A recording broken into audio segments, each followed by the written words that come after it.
The auctioneer's gavel cracked like a gunshot, and Tommy Fletcher's knees nearly gave out. Sold to the red-haired woman for $200. $200 for a life. For his life. He couldn't breathe. Couldn't think. The iron shackles bit into his wrists as rough hands shoved him forward, and then he saw her towering above the crowd like some ancient goddess, copper hair blazing in the Texas sun. Their eyes met. Hers were gold, whiskey-colored, sad. She stepped forward, every man in the crowd shrinking back, and Tommy's first thought wasn't fear. It was relief. Before we continue, drop a comment telling me what city you're watching from. I want to see how far Tommy and Ellie's story travels. And hit that subscribe button, because what happens next changes everything. The morning Jasper Coldwell's estate went to auction. Tommy Fletcher stood in chains and prayed for death. Not the dramatic kind. Not the kind where someone swoops in to save you at the last second. Just the quiet, merciful kind that meant he wouldn't have to stand on this platform anymore while men looked at him like livestock, while they debated his worth in dollars and cents. What are we starting at for this one? The auctioneer was a fat man with a red face and tobacco-stained teeth. He grabbed Tommy's arm, yanking him forward. Tommy stumbled. The crowd laughed. His wrists ached where the iron cuffs dug in. Coldwell had put these on him 2 years ago and never taken them off. Said they were a reminder. The metal had rubbed his skin raw in places, leaving scars that would never fade. He's small, someone called out. Probably can't handle real work. Looks half-starved. Is he simple? Why's he got that look? Tommy kept his eyes down. That was the trick. Don't look at them. Don't engage. Don't give them any reason to. The auctioneer grabbed his chin, forcing his head up. He can read and write. Do figures. Coldwell's ledgers prove it. The man's breath was sour. Comes with the property, see. Part of the estate. Contract's got 4 more years on it. 4 more years. Tommy wanted to laugh. 4 more years of this, and he'd be dead anyway. $50, someone offered. 50 hell. I'll give you 60 just to watch him try to lift a saddle. More laughter. Tommy's hands were shaking. He curled his fingers into fists, nails biting into his palms. The pain helped. Focused him. Just get through this. Just survive. Do I hear 70 ki? The auctioneer's voice was bored now.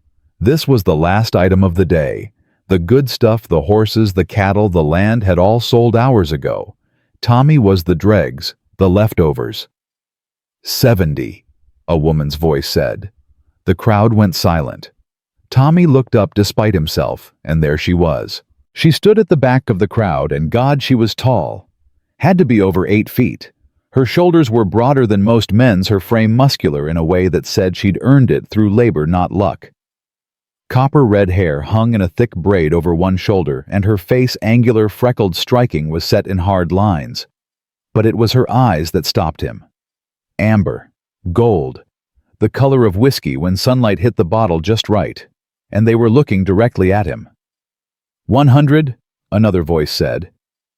Tommy recognized him. Daniel Pritchard owned a spread 20 miles south. Mean bastard with a reputation for working his hands to death. The woman didn't blink. 150. Murmurs rippled through the crowd. Men turned to stare at her. A few stepped back instinctively. That's Eleanor Morrison, someone whispered. Caleb's widow. Heard she's trying to keep Copper Creek running by herself. Waste of money. Place'll fail by spring. The woman, Eleanor, crossed her arms over her chest. 150. Do I hear higher? Pritchard scowled. 175. 200. Her voice didn't waver. The crowd shifted. $200 was serious money. More than Tommy was worth. More than anyone should pay for a broken-down ranch hand with 4 years left on a debt contract. Pritchard shook his head, stepping back. She's crazy. The auctioneer looked around, gavel raised. 200 going once. Twice? He brought it down hard. Sold to Mrs. Morrison. And just like that, Tommy's life changed hands again. Eleanor Morrison paid in cash, counted it out in crisp bills that made the auctioneer's eyes gleam. Tommy stood to the side, still shackled, trying to make sense of what had just happened. She'd paid $200 for him. Why, remove those. Eleanor's voice cut through his thoughts. She was looking at the auctioneer, gesturing to Tommy's wrists. Contract says, remove them. There was steel in her tone now. He's mine. I'll decide what restraints he needs. The auctioneer fumbled with his keys, unlocking the cuffs. The iron fell away, clattering to the wooden platform. Tommy's wrists were bleeding. Fresh blood mixed with old scars, and the sudden freedom made him dizzy. Eleanor stepped closer. Up close, she was even more imposing. Her shadow swallowed him whole. "Can you walk?" she asked. Tommy nodded. His throat was too tight for words. "Then follow me." She turned and walked toward a wagon at the edge of the square. The crowd parted for her, some out of respect, most out of unease. Tommy followed because what else could he do? The wagon was sturdy, pulled by two massive draft horses. Eleanor climbed up onto the seat with surprising grace for someone her size. She glanced down at him. "You can sit up here or in the back. Your choice." Your choice. When was the last time anyone had given him a choice? "Up front," Tommy said. His voice came out rough. If you don't mind." Something flickered in her eyes. Not quite a smile, but close. "I don't mind." He climbed up beside her. The seat was high enough that his feet barely touched the footrest. Eleanor picked up the reins. "Where are we going?" Tommy asked. "Home." She clicked her tongue and the horses started forward. Copper Creek Ranch, about 2 hours north. 2 hours. 2 hours to figure out what kind of person had just bought him. 2 hours to prepare for whatever came next. They rode in silence for the first mile. Tommy kept stealing glances at her. She sat straight-backed, eyes on the road, profile sharp against the sky. Her hands on the reins were scarred burn marks, he realized, deep ones that suggested metal and fire. "You're staring," she said without looking at him. Tommy flinched. "Sorry, I didn't mean—" "It's fine." She flexed her fingers on the reins. "Blacksmith burns, comes with the trade. You're a blacksmith. Someone has to shoe the horses." Now she did glance at him. "You afraid of me?" The question was direct, honest. Tommy considered lying, then decided against it. "I don't know yet." The corner of her mouth twitched, almost a smile. "Fair enough." They passed the town limits. The road stretched out through rolling hills dotted with scrub brush and live oak. The afternoon sun beat down relentless. Tommy's shirt stuck to his back. "Why did you buy me?" The question burst out before he could stop it. Eleanor was quiet for a long moment. Then, "You know who Jasper Coldwell was?" Tommy's stomach clenched. "Yes." "What he was like?" "Yes." The word came out barely above a whisper. "I knew him too." Eleanor's voice went flat. "He tried to buy my ranch after Caleb died. Offered half what it was worth. When I refused, he started spreading rumors, saying I was too big, too strange, too unwomanly to run a spread properly." She paused. "Said a freak like me didn't deserve land." Tommy looked at her profile. Her jaw was tight. "When I heard his estate was being auctioned, I came to see what he'd left behind." She turned to look at Tommy fully now. "I watched you standing up there. Watched how you held yourself, like you expected the worst and were already bracing for it." Her amber eyes held his. "I know that look. I've seen it in my own mirror." Something in Tommy's chest cracked open. "I need help with the ranch." Eleanor continued, turning back to the road. "The books are a mess. Fences need mending. I can't do it alone, not if I want to keep the place running." She took a breath. "But I won't lie to you. Your contract says 4 more years of service. Legally, I own that time, but I'm not Jasper Coldwell." "What does that mean?" "It means I'll work you hard, but I'll feed you proper. Give you a real bed. Pay you when I can." She met his eyes again. And if you try to run, I won't come after you. Your contract says I should, but I won't. You want to leave, you leave." Tommy stared at her. "Why?" "Because nobody should be owned." Her voice went rough. "And because I remember what it feels like to be trapped." The wagon rolled on. Tommy's mind was spinning. This woman, this giant copper-haired woman who'd paid $200 for him, was offering him something he hadn't had in 2 years. Kindness. It terrified him more than cruelty ever had. Copper Creek Ranch appeared as the sun started its descent. The house was 2 stories weathered gray wood with a wide porch. A barn stood nearby, door hanging slightly crooked. Fences crisscrossed the property, most of them sagging or broken. It looked tired, used up, like it was barely holding on. Eleanor pulled the wagon to a stop in front of the house. "It's not much," she said, "but it's mine." There was pride in her voice, fierce, defiant pride.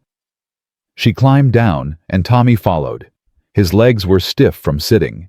His wrists still ached where the shackles had been. "Barn first," Eleanor said. "I'll show you where things are." The barn was bigger than it looked from outside. Stalls lined both sides, most empty. Tools hung on the walls, some organized, some scattered. In the back corner, Tommy spotted something that made him stop dead.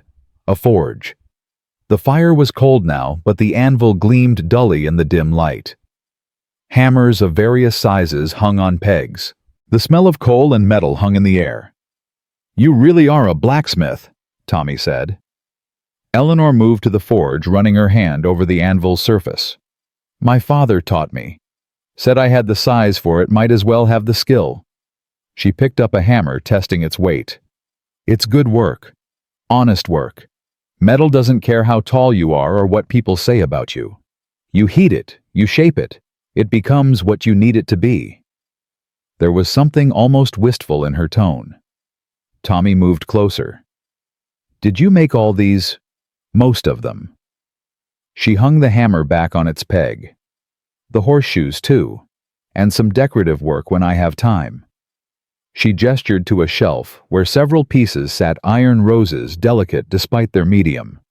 A cross with intricate knotwork. "Caleb used to say I had gentle hands for someone so big." "Your husband." "Was." Her voice went flat again. "Died 3 years ago. Gunfight over a card game. Wrong place, wrong time." She turned away from the forge. "Come on, I'll show you the house." They crossed the yard. The front door opened with a creak that echoed. Inside the house was sparse but clean. A main room with a stone fireplace. A kitchen to the left. Stairs leading up to the right. 3 bedrooms upstairs," Eleanor said. "Mine's at the end of the hall. You can take either of the others." She moved toward the kitchen. "Are you hungry?" Tommy's stomach answered for him, growling loudly. He flushed. Eleanor's lips twitched. "I'll take that as yes. Sit." She pointed to a rough-hewn table. Tommy sat watching as she moved around the kitchen with easy efficiency. She pulled out bread, cheese, dried meat, poured water from a pitcher into 2 tin cups. She set a plate in front of him. More food than Tommy had seen in days. "Eat," she said, sitting across from him with her own plate. Tommy picked up the bread with shaking hands. The first bite nearly made him weep. Real food. Good food. Eleanor watched him for a moment, then looked away, giving him privacy in his hunger. They ate in silence. Tommy forced himself to go slow, even though every instinct screamed to devour it all. Coldwell used to hit him when he ate too fast, said it proved he was no better than an animal. "Tomorrow, we'll go over the books," Eleanor said, breaking the quiet. "I need to know exactly where things stand financially. After that, we'll tackle the fences." She took a drink of water. "You said you can do figures." "Yes," Tommy swallowed. "I'm good with numbers, and I can read well enough." "Good." She stood collecting the empty plates. "You look dead on your feet. Go pick a room. There's blankets in the chest at the top of the stairs." Tommy stood too, swaying slightly. The exhaustion was hitting him now, weeks of tension finally releasing. "Mrs. Morrison." "Eleanor." Her voice was firm. "If we're going to work together, you call me Eleanor." "Eleanor," Tommy corrected. The name felt strange in his mouth. Intimate. "Thank you. For buying me. For bringing me here. For—" He gestured helplessly at everything. "For this." She looked at him for a long moment. "Don't thank me yet. You haven't seen how much work there is." But there was something soft in her eyes, something that made Tommy's chest ache in a way he couldn't name. The room Tommy chose was small. A narrow bed, a dresser, a window that looked out over the eastern pasture. The blankets were thick wool worn but clean. He sat on the bed. The mattress didn't have lumps. The room didn't smell like horse manure and fear. For the first time in 2 years, Tommy was alone in a space that didn't feel like a cage. He lay down fully clothed, too tired to undress. Sleep should have come immediately. But his mind kept spinning. Why did she really buy you? What does she want? When will the other shoe drop? Because there was always another shoe, always a catch, always a price. Down the hall, he heard Eleanor moving around in her room, floorboards creaking under her weight. The sound was oddly comforting, a reminder that he wasn't completely alone. Tommy closed his eyes. Tomorrow, he'd figure out what Eleanor Morrison really wanted from him. Tonight, he'd just sleep. None. He woke to screaming. Tommy bolted upright, heart hammering. The room was dark.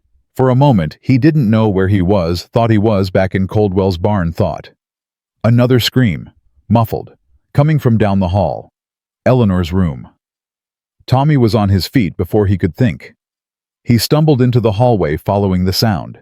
Eleanor's door was closed, but not latched. He pushed it open. Eleanor was in her bed, thrashing. Her hands clawed at the air. Her face was twisted in anguish.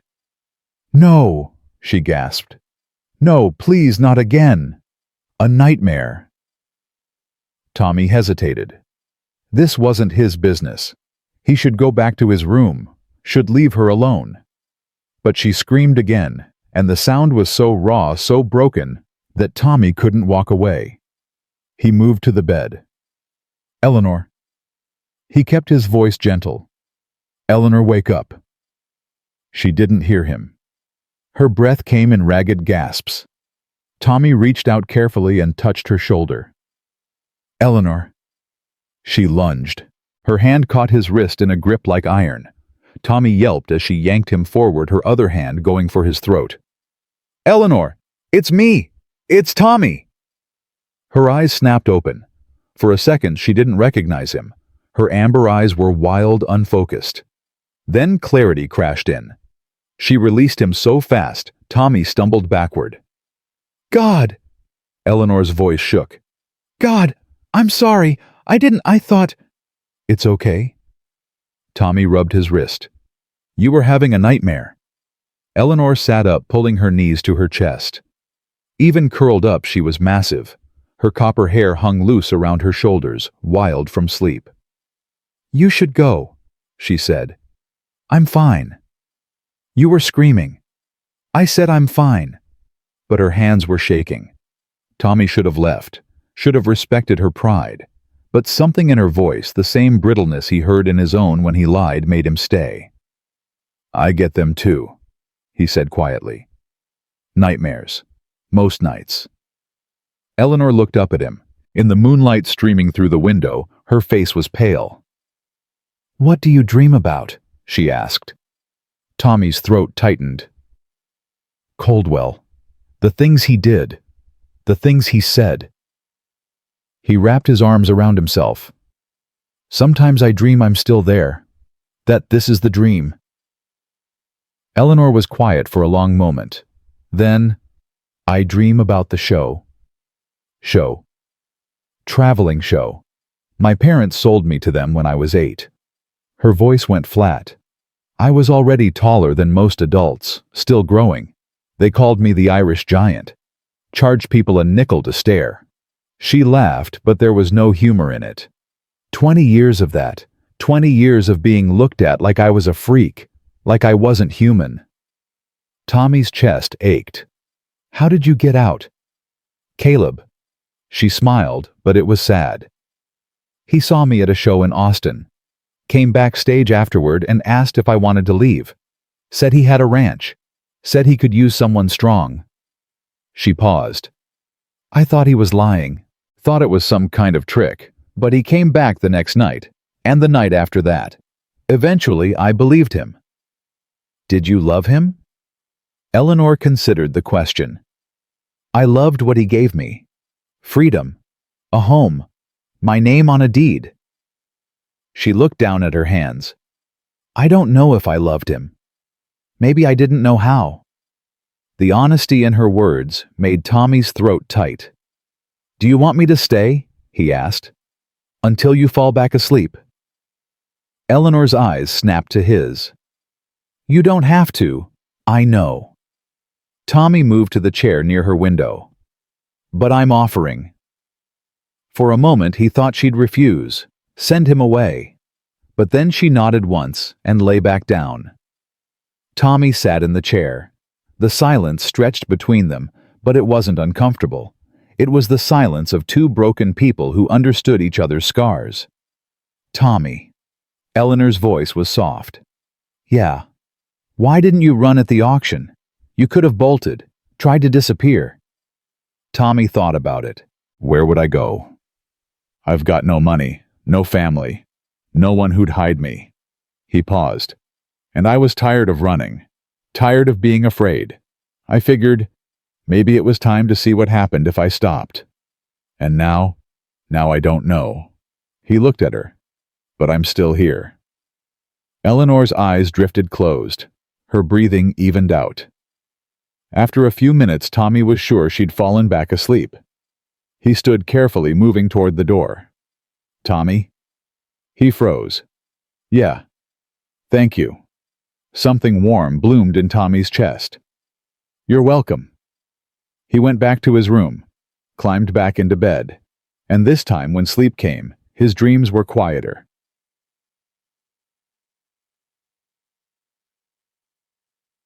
Morning arrived with roosters crowing and sunlight streaming through Tommy's window.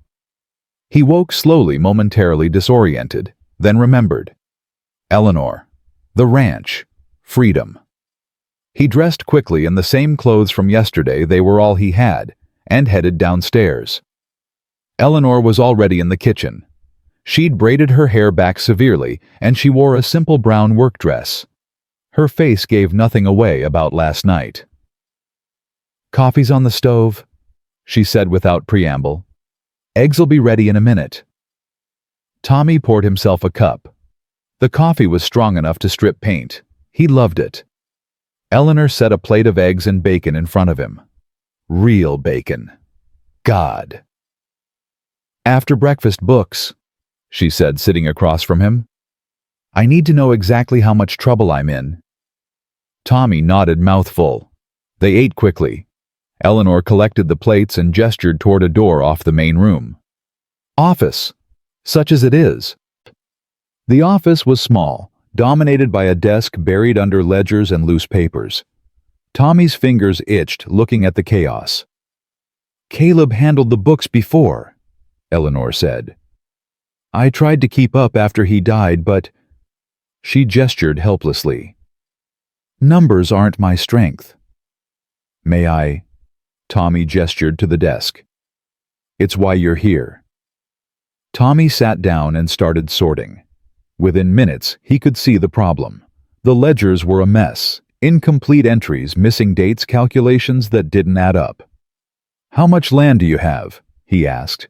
400 acres. Cattle. Had about 100 head, lost maybe 30 last winter. Tommy kept working, pulling numbers, cross-referencing dates. The picture that emerged made his stomach sink. Eleanor, he said carefully. When's your next mortgage payment due? January 15th. She crossed her arms. Why?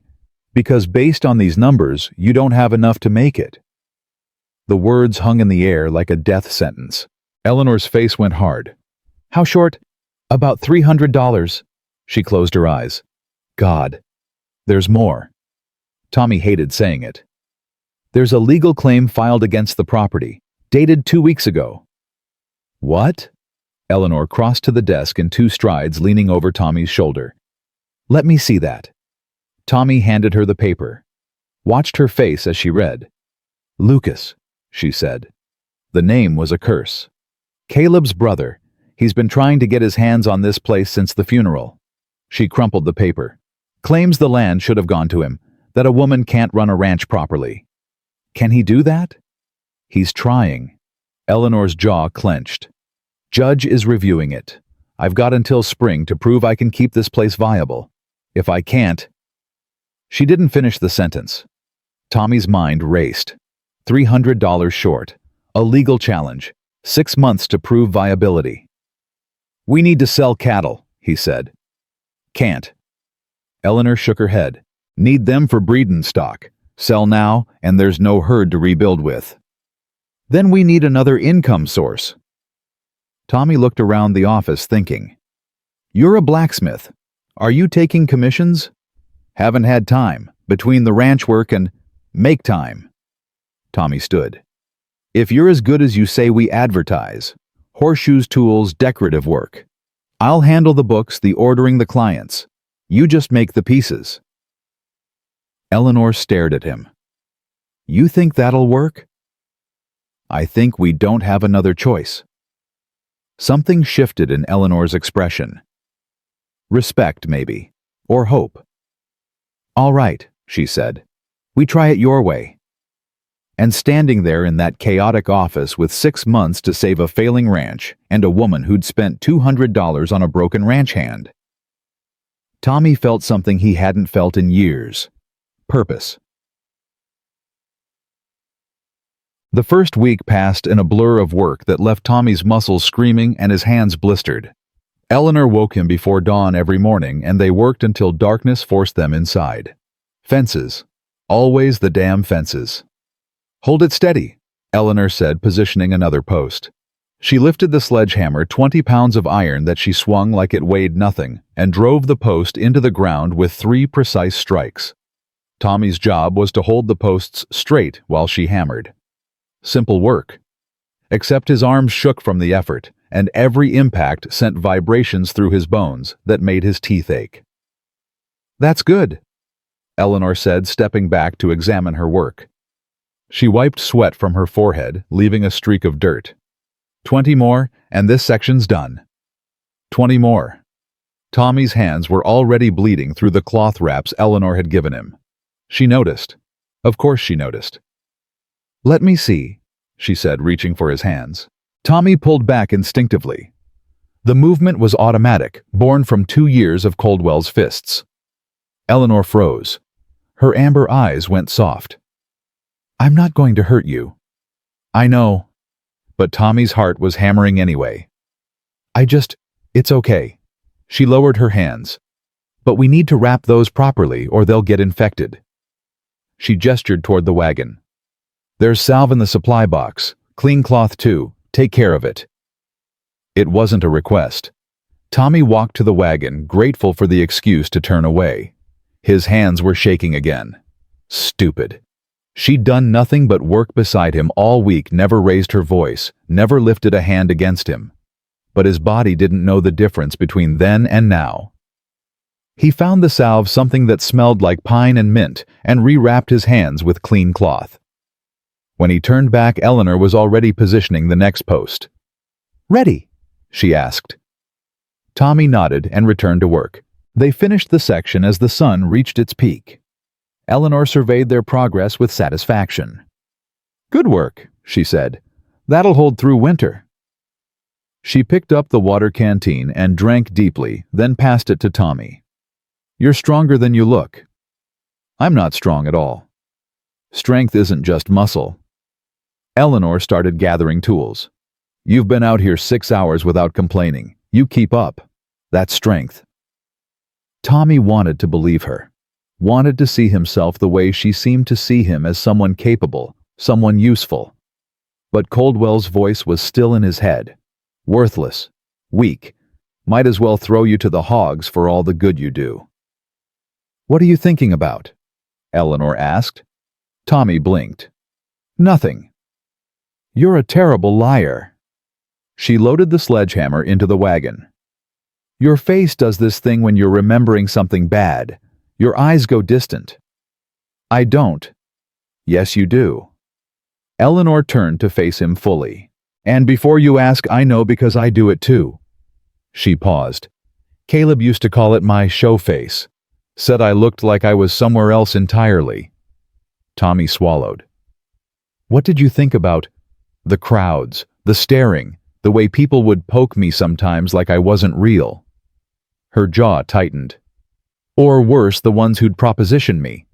Offer money to see if I was proportional everywhere." The words hit Tommy like a fist. "That's disgusting." "That's life." Eleanor's voice went flat. "When you're different, people think you're not entitled to dignity. You deserve better than that."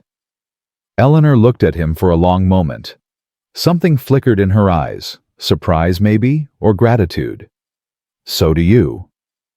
The moment stretched between them, heavy with understanding. Then Eleanor cleared her throat and climbed onto the wagon seat. "Come on, we've got bookkeeping to do." Tommy climbed up beside her, and they rode back to the house in comfortable silence. The office became Tommy's domain. Every evening, after the physical labor ended, he buried himself in ledgers and correspondence. Eleanor's financial situation was worse than he'd initially thought. Not just the mortgage, but outstanding debts to the general store, the feed supplier, even the town doctor. "How much did Caleb borrow?" Tommy asked one night, cross-referencing dates. Eleanor was at the stove making dinner. "I don't know. He handled the money, said I didn't need to worry about it." "Did you sign anything?" "Some papers. I don't remember what they all said." She stirred the pot with more force than necessary. "I trusted him." Tommy heard the bitterness there, the betrayal. Caleb might have given her freedom, but he'd also left her drowning in debt. "We need to prioritize," Tommy said, making notes. "The mortgage first, then the feed supplier. We can't run cattle without feed. The general store will wait." "What about the doctor?" "How much will $40 for setting my arm when I broke it last spring." Tommy added it to the list. "We'll pay what we can, but the ranch comes first." Eleanor set 2 plates on the table stew tonight, thick with vegetables from her garden. She sat across from Tommy, studying him. "You're good at this," she said. "At what?" "Making decisions. Seeing the whole picture." She took a bite of stew. "Caleb never explained things to me, just told me what to do." "That's not right." "No," Eleanor agreed. "It's not, but it's what I knew." She paused. "You're different." Tommy felt heat creep up his neck. It's your ranch. You should understand what's happening with it." "I'm starting to." Eleanor smiled, small but genuine. "Thanks to you." They ate in silence for a while. Then Eleanor said, "I've been thinking about your blacksmithing idea." "And?" "I went into town yesterday, talked to the livery owner. He's interested in buying horseshoes. Said he'd take as many as I can make." Tommy sat forward. "That's good. How much?" 50 cents per shoe. If I can make 20 a week, that's $10. Tommy did the math quickly. $40 a month. That's not enough for the mortgage, but it helps. It's a start. Eleanor pushed her empty plate aside. "I also stopped by the church. Father O'Malley mentioned the altar needs repair work. Iron fixtures. Can you do it?" "I can do anything in iron." There was pride in her voice. "I'll need to see what they need, but it's probably another $20. Tommy made notes. "We need more. Bigger commissions." "I know." Eleanor stood collecting plates. "But word has to spread first. People need to know I'm taking work. Then we advertise." Tommy was already planning. "I'll make notices, post them at the general store, the saloon, the feed supplier. If you're as good as you say, I am, then we show them. Eleanor smiled at him, and something warm unfurled in Tommy's chest. This partnership was new, strange, but he was starting to trust it. That night, Tommy lay in bed and stared at the ceiling. His body ached from fence work. His hands throbbed despite the salve, but his mind felt clearer than it had in years. He had purpose. He had work that mattered. He had Eleanor. The thought should have scared him. Instead, it felt like hope. Down the hall, he heard Eleanor's footsteps, heard her door close. The house settled into silence. Tommy closed his eyes and slept without nightmares. The second week brought their first client. Tommy was in the office when he heard a horse approach. He looked out the window to see a man dismounting middle-aged, weathered face, expensive saddle. Not a rancher. Something else. Eleanor came out of the barn wiping her hands on her apron. The man said something Tommy couldn't hear. Eleanor's face went carefully blank. Tommy was outside before he realized he'd moved. "Don't care what your husband promised," the man was saying. "The loan comes due in January, full payment or the bank forecloses." "I'll have it," Eleanor said. Her voice was steel. "Will you?" The man's tone was patronizing. "Because from what I hear, you're barely keeping this place running. You've got no hands, no—" "She has me," Tommy said. Both of them turned to look at him. The man's eyes swept over Tommy dismissively, taking in his size, his youth, his obvious inadequacy. Eleanor's expression was harder to read. "And you are?" the man asked. "Thomas Fletcher. I handle the books." Tommy moved to stand beside Eleanor. He barely came up to her shoulder, but he planted his feet like he had the right to be there. "Mrs. Morrison will have your payment in January." The man laughed. Bold words for a boy. "I'm not a boy." Tommy held his ground. "And I've seen the numbers. We'll make the payment." "How you planning to pray the money into existence?" "We're taking smithing commissions," Eleanor said. "Tommy's right. We'll have it." The man's smile was cruel. "Mrs. Morrison, I admire your optimism, but the bank isn't interested in your little craft projects.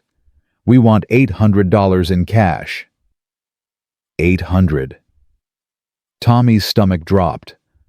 "That was more than—" "I know what you want," Eleanor said, "and I'll give it to you, in January." The man studied her for a long moment, then he tipped his hat mockingly. "We'll see. Good day, Mrs. Morrison." He mounted his horse and rode off.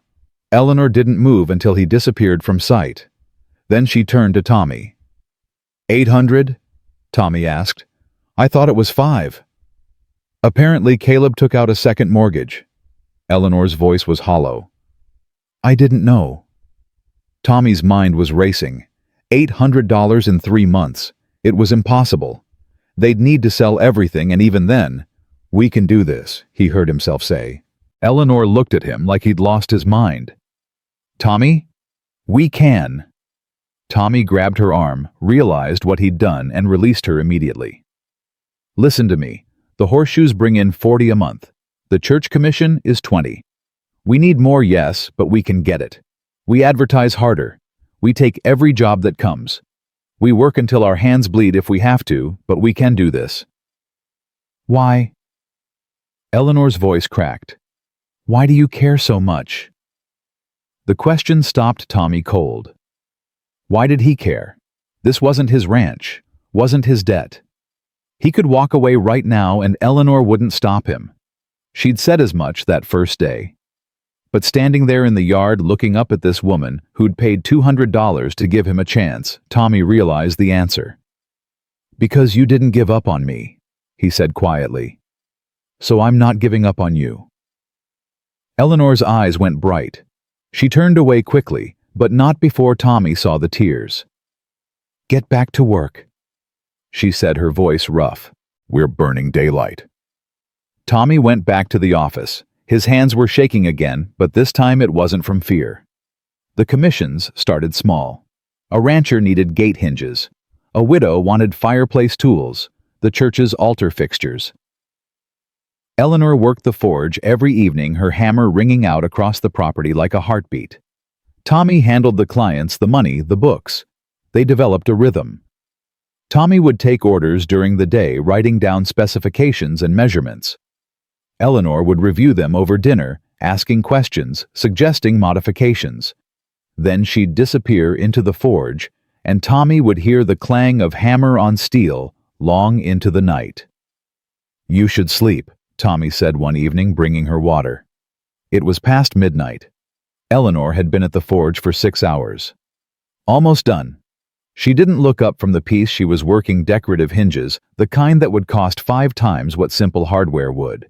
But the client wanted beauty, and Eleanor delivered. Tommy watched her work. There was something almost hypnotic about it, the way she heated the metal until it glowed, the precise strikes of her hammer, the gradual transformation from raw stock to finished piece.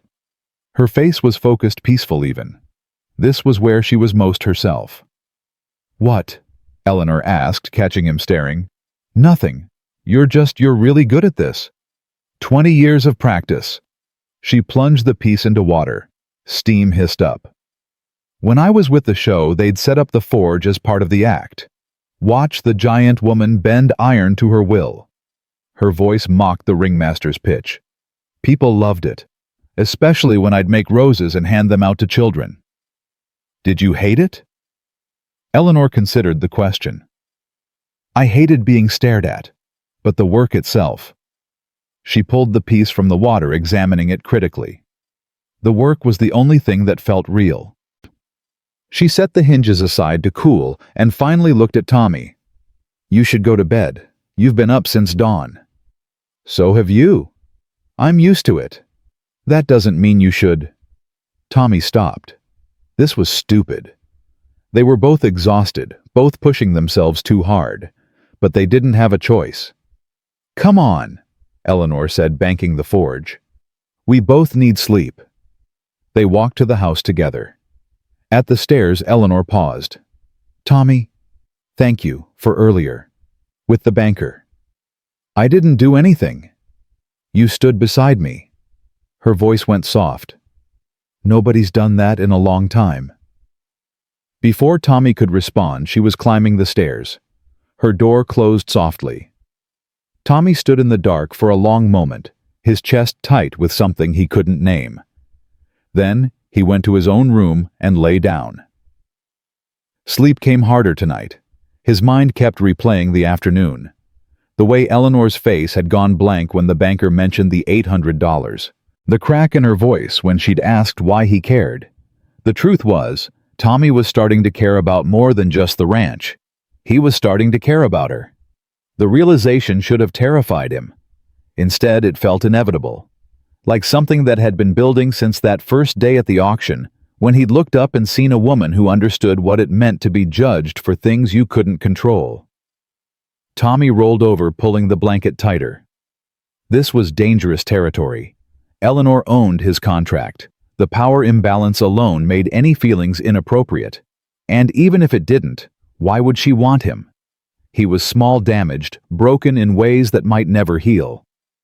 But then he remembered the way she'd looked at him when he'd said he wasn't giving up on her, the brightness in her eyes, the crack in her voice. Maybe she was a little broken too. Maybe that's why they understood each other. Tommy closed his eyes and tried not to think about it, tried to focus on the work, the numbers, the problems that could be solved with logic instead of feeling. It didn't work. The third week brought Lucas Morrison. Tommy was carrying firewood when he saw the man ride up, tall, blonde, probably 30. Expensive clothes, arrogant seat in the saddle. Eleanor came out of the barn, and Tommy saw her face close off. "Lucas?" she said. No warmth in her voice. "Eleanor."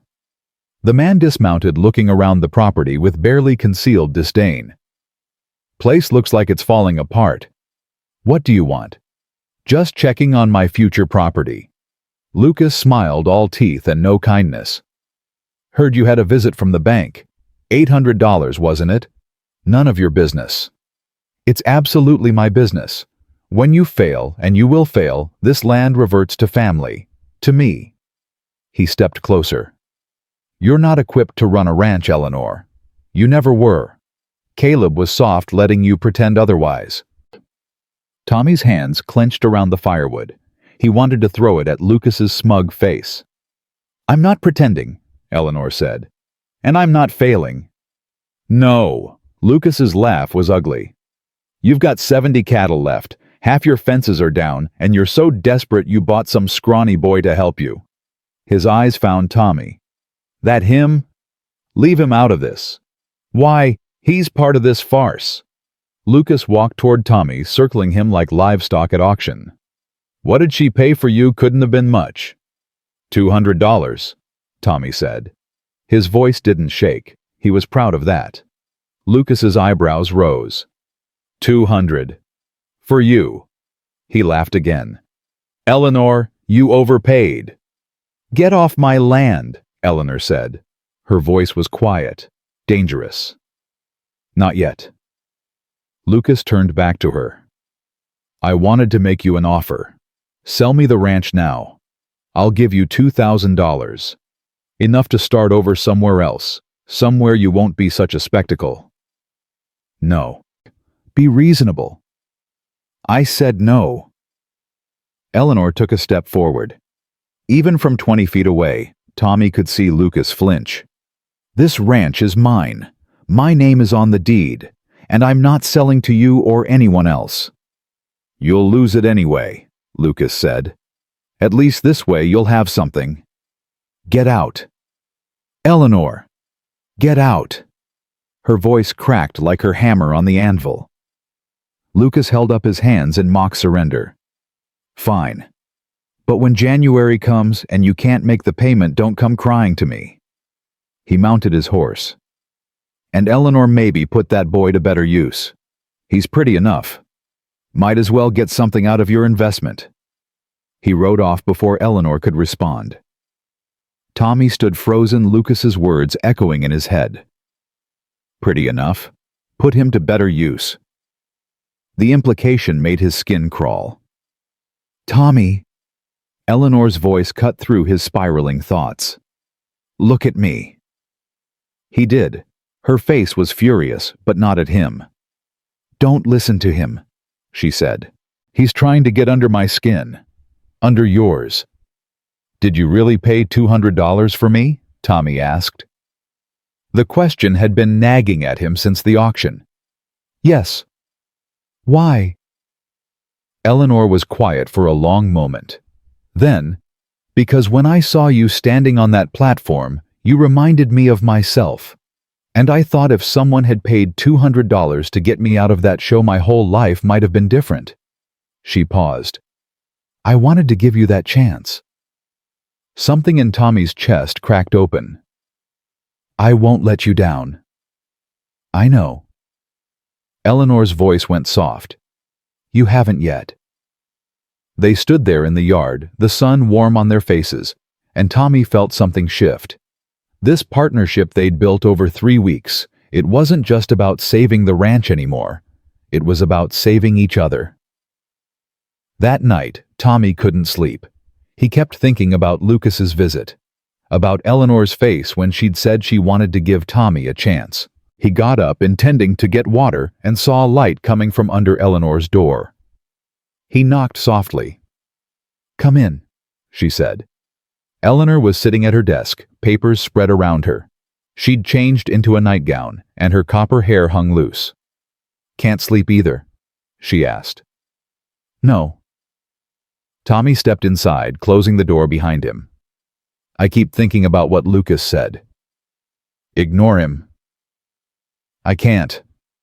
Tommy moved closer. He's right about one thing. I'm not enough to save this ranch. Tommy. Let me finish. He took a breath. I'm not enough, but we might be. He gestured to the papers on her desk. You've made $60 in commissions this month. Next month, if we push harder, we could make 80, maybe 100. That's still not 800.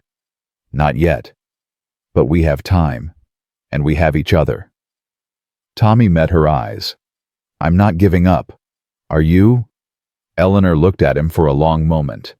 Then she smiled, really smiled, bright and genuine. "No," she said. "I'm not giving up." "Good." Tommy turned to leave, then paused. "Eleanor, thank you for what you said today, about giving me a chance." "Tommy." Her voice stopped him at the door. "You're giving me one too. Don't think I don't know that." Tommy's throat went tight. He nodded and left before the emotion could spill over. Back in his room, he lay down and closed his eyes. Tomorrow they'd work harder, push further, do whatever it took to make $800 appear. But tonight he let himself feel grateful. For Eleanor, for this ranch, for the possibility that maybe, just maybe, they could build something real here, something worth fighting for. The fourth week started with a crisis. Tommy woke to shouting. He bolted from bed, heart hammering, and ran downstairs in his nightshirt. Eleanor was already outside, standing in front of the barn in her nightgown, her copper hair wild around her shoulders. The barn door was open. Inside, Tommy could see the forge, what was left of it. Tools scattered across the floor. The anvil knocked off its base. Half-finished commissions destroyed. "What happened?" Tommy asked, breathless. Eleanor's face was stone. "Lucas." "How do you know?" She held up a piece of paper that had been nailed to the door. Tommy took it, his hands shaking. "Accidents happen. Sell while you still can." "That bastard," Tommy said. The word felt strange in his mouth. He rarely cursed, but the fury burning in his chest needed somewhere to go. Eleanor walked into the barn, surveying the damage. Her shoulders were rigid, her breathing controlled. Tommy recognized that posture. She was holding herself together by sheer force of will. "The anvil's not damaged," she said. "That's good. And most of the tools are just scattered, not broken." She picked up a hammer, testing its weight. "The commission pieces, though." She didn't finish. Didn't need to. 3 weeks of work destroyed in one night. "How much did we lose?" Tommy asked. "About $60 worth." Eleanor's voice was flat. "Plus the time to remake everything." Tommy did the math. They'd been making progress $80 this month, maybe 90 if they pushed, but losing 60 set them back weeks they didn't have. "We'll remake them," Tommy said. "Work longer hours. We can—" "No." Eleanor set down the hammer. "You're already working yourself to exhaustion. I see you trying to hide the tremor in your hands. See the way you move, like everything hurts." "I'm fine." "You're not." She turned to face him fully. "And I won't break you the way Coldwell did. I won't." The words hit Tommy harder than any fist. He looked at this woman, this giant, fierce woman who'd spent $200 on him, and saw the fear in her eyes. Not fear of failure. Fear of becoming the thing she'd hated. "You're nothing like him," Tommy said quietly. "You could never be. You don't know that." "Yes, I do." Tommy moved closer. "Coldwell enjoyed hurting people, enjoyed the power. You hate every second of asking me to work this hard. I can see it on your face." Eleanor's throat worked.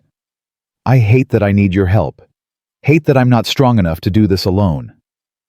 "Neither of us is strong enough alone." Tommy reached out, hesitated, then touched her arm. She didn't flinch. "But together, maybe we are." Eleanor looked down at his hand on her arm.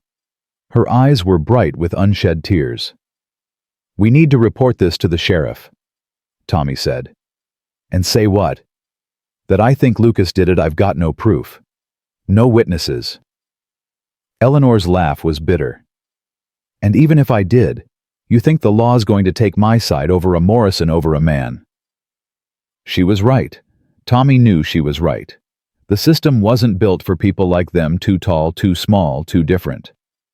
"Then we don't report it," Tommy said. "We fix it. And we work twice as hard to make up the loss." "Tommy."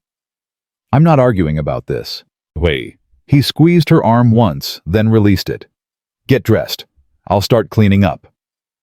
Eleanor stared at him for a moment, then nodded and headed back to the house. Tommy started picking up tools, sorting them by type. His hands were shaking from anger now, not fear. Lucas Morrison thought he could intimidate them, thought he could break their will with one act of vandalism. He was wrong. By the time Eleanor returned dressed in her work clothes with her hair braided tight, Tommy had most of the tools organized. She stopped in the doorway, taking in his work. "Thank you," she said quietly. "We're partners. You don't thank your partner for doing their share." Something flickered in Eleanor's eyes. "Partners?" she repeated. "Is that what we are?" Tommy looked up at her, this woman who owned 4 more years of his life, but treated him like an equal. "I think so, if you want to be." "I do." Eleanor's voice was rough. "God help me, I do." They spent the morning restoring order to the forge. By afternoon, Eleanor was back at work remaking the destroyed pieces. Tommy handled the clients who came by. Word was spreading about the quality of Eleanor's work, and people were willing to wait for it. That evening, a stranger rode up. He was older, maybe 60, with gray hair and a weathered face. He dismounted slowly, like his joints pained him, and approached where Tommy stood on the porch. "Help you?" Tommy asked. "Looking for the blacksmith. Heard she takes commissions." "She does. What do you need?" The man pulled out a piece of paper, unfolding it carefully. "My daughter's getting married in December. Wants these made." He handed the paper to Tommy. Tommy studied the sketch. Candlesticks. Elaborate, beautiful, the kind of decorative work that would take hours of detailed labor. "How many?" Tommy asked.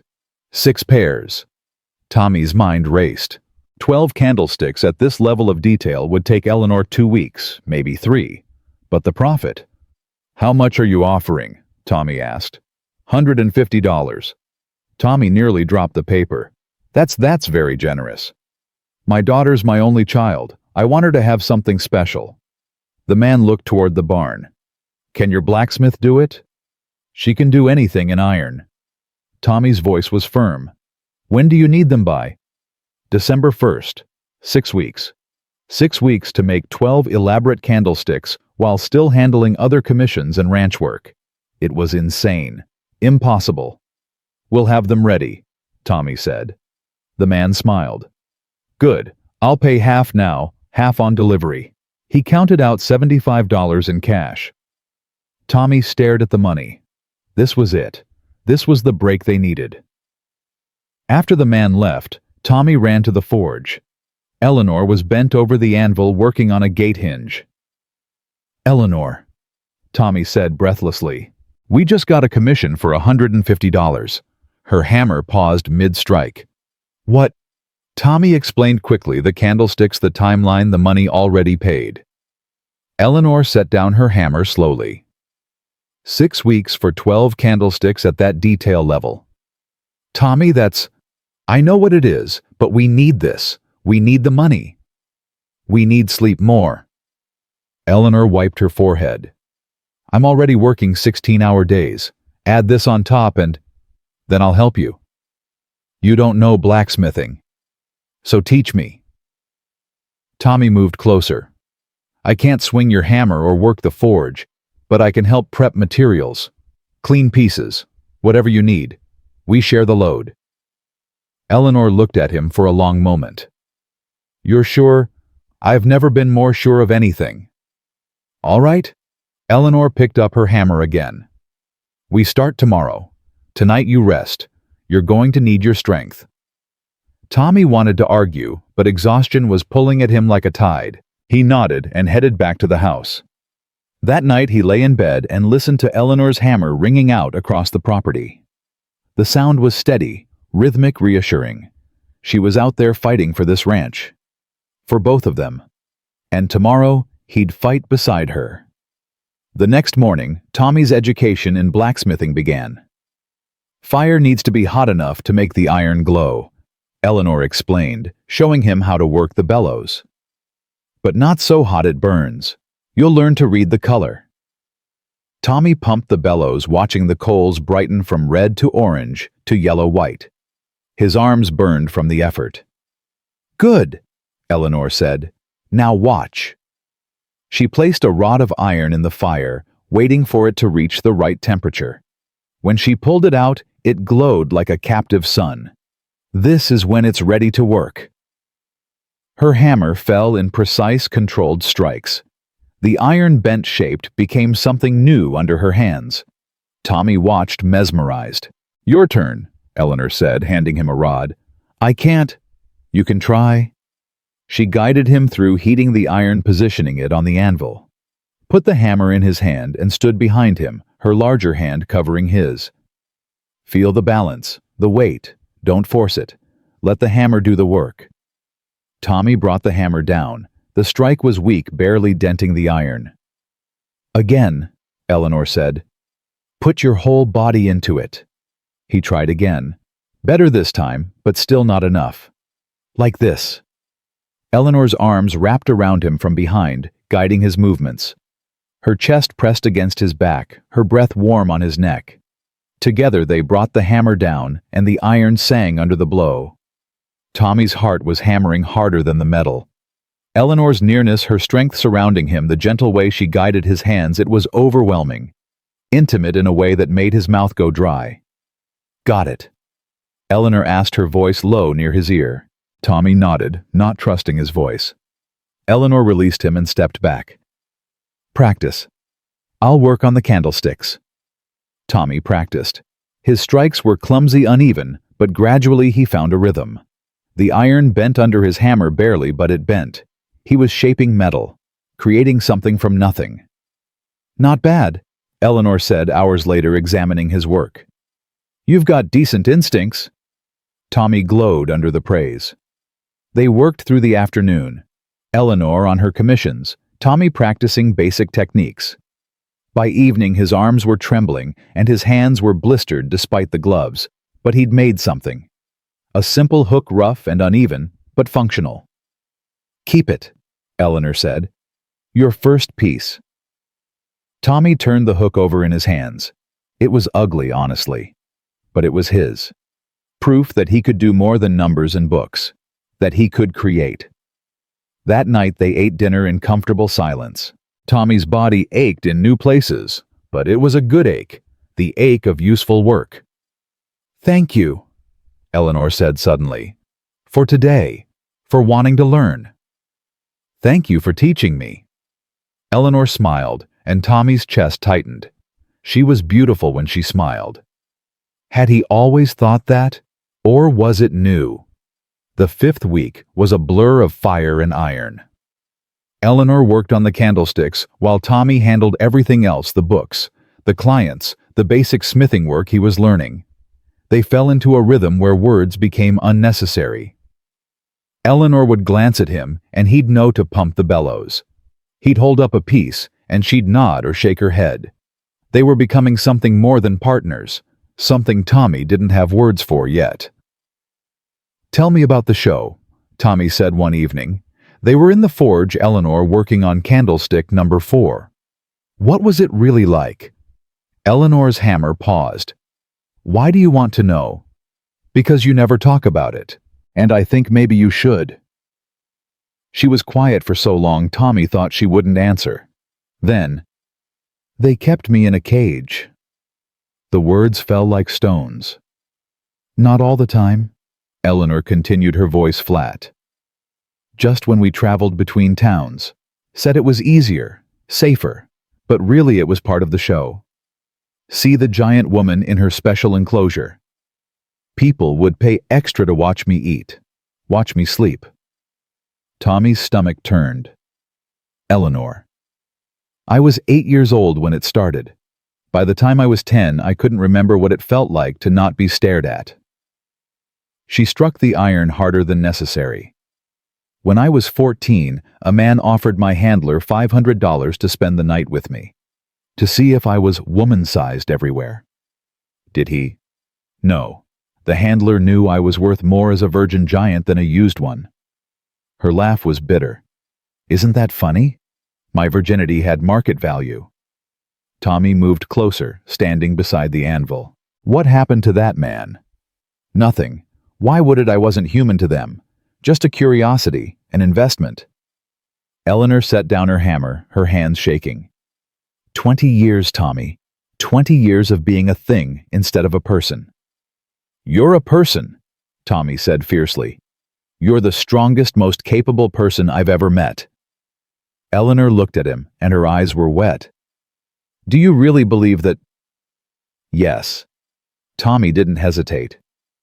Coldwell broke me in 2 years. You survived 20 and still know how to be kind. Still know how to see people. He paused. You saw me. On that platform you saw me as human when everyone else saw livestock. Because I knew what it felt like, Eleanor whispered. I know. Tommy reached out slowly, giving her time to pull away. When she didn't, he took her hand. Her palm dwarfed his scarred and calloused but warm. Alive. We see each other. That's rare. Special. Eleanor's fingers curled around his hand. I don't know what I'd do without you anymore. Lucky for you, you don't have to find out. They stood there in the forge, hands clasped, fire crackling beside them. Something was shifting between them, had been shifting for weeks. The air felt charged heavy with things unsaid. Eleanor released his hand slowly. It's late. We should... Eleanor, Tommy interrupted. His heart was pounding. Can I ask you something? Anything. Why did you really buy me the truth this time? Eleanor met his eyes. Because when I saw you on that platform, I saw myself. But also, she hesitated. Also because I thought maybe someone as broken as me could help someone as broken as you. And maybe we could fix each other. Are we fixing each other? I don't know. Eleanor's voice went soft. But I feel less broken with you here. Tommy's throat was tight. So do I. They stood there, the moment stretching between them like heated iron, malleable, and waiting to be shaped. Then Eleanor cleared her throat and turned back to her work.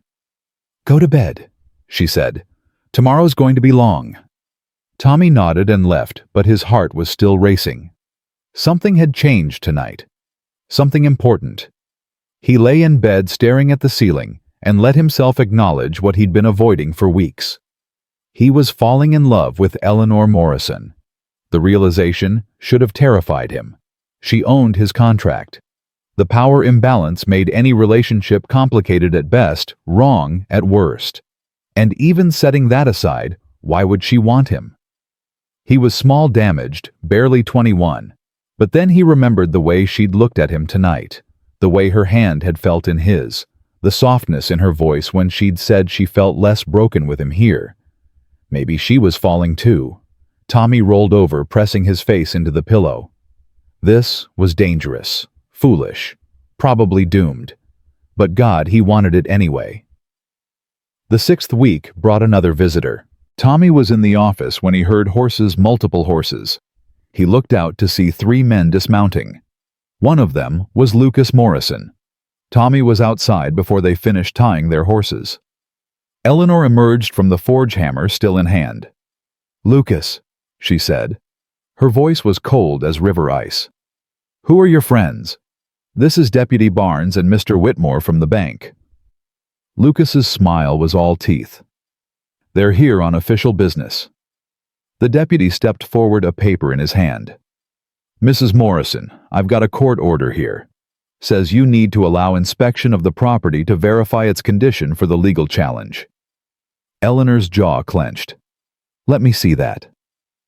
She read the paper slowly, and Tommy watched her face. Saw the moment she realized she had no choice.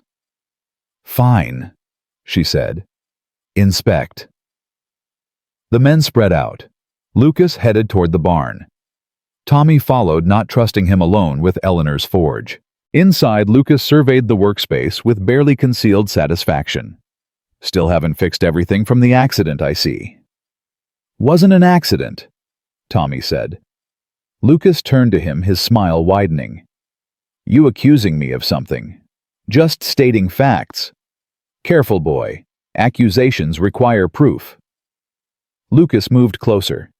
You seem awfully protective of Eleanor. Tell me, what exactly is your relationship with her? I work here. That all? Lucas's voice dropped. Because from what I hear, you're living in the house, sleeping upstairs. People talk, about what a desperate widow might do with a pretty young thing she bought. Tommy's hands clenched into fists.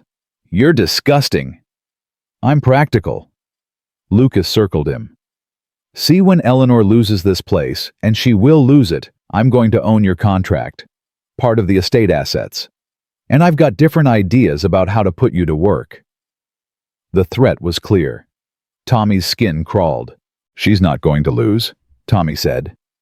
No, where are you on the mortgage payment? Got the full $800 yet? Lucas leaned closer. Didn't think so. Eleanor appeared in the doorway. Get away from him. Her voice was deadly quiet. Lucas straightened, but his smile didn't waver. Just having a friendly conversation, he said. About the future. You have no future here. Eleanor moved between Lucas and Tommy, physically blocking him. The inspection's done. Leave. For now. Lucas tipped his hat mockingly. But I'll be back in January, and then we'll see who this place really belongs to. He left his companions following. Eleanor didn't move until they were gone. What did he say to you? She asked, not turning around. Nothing important. Tommy. Her voice went rough. What did he say? He threatened me. Said when you lose the ranch, he'll own my contract. Tommy's voice shook, despite his efforts to control it. Said he had different ideas about putting me to work. Eleanor's hands clenched so hard her knuckles went white. He won't touch you. I'll burn this place to the ground before I let him have you. The fierceness in her voice made Tommy's chest ache. Eleanor. She turned to face him, and her amber eyes were blazing. I mean it. Whatever it takes, I will keep you safe. We'll keep each other safe, Tommy corrected. That's what partners do. Eleanor looked at him for a long moment. Then slowly she reached out and cupped his face with one large hand. Her palm was warm, calloused, gentle. How did I get so lucky? She whispered. Finding you. Tommy's breath caught. I'm nothing special. You're everything. Her thumb brushed his cheekbone. You're brave and smart and kind. You work yourself to exhaustion for a ranch that isn't even yours. For a woman who... She stopped. Who what? Eleanor's eyes searched his face. For a woman who's falling in love with you. The world stopped. Tommy stared at her, his heart hammering so hard he could barely hear over it. What? I'm falling in love with you, Eleanor said again, her voice steady now. I know I shouldn't. I know the power imbalance makes it wrong, but I can't seem to help it. She started to pull her hand away. I'm sorry. I shouldn't have said... Tommy caught her hand, holding it against his face. Don't apologize. But... I'm falling in love with you too, Tommy said. The words tumbled out desperate and honest. I have been for weeks. I just didn't think you could ever that someone like you would want... Eleanor's other hand came up to frame his face. Someone like me. Strong, capable, beautiful. Tommy's voice cracked. Someone whole. I'm not whole, Eleanor said. I'm scarred and damaged and terrified most of the time. But with you, I feel like maybe I could be. Like maybe we could be whole together. Tommy rose on his toes as Eleanor bent down and their lips met in the middle. The kiss was gentle at first, tentative. Both of them afraid of breaking whatever fragile thing was building between them.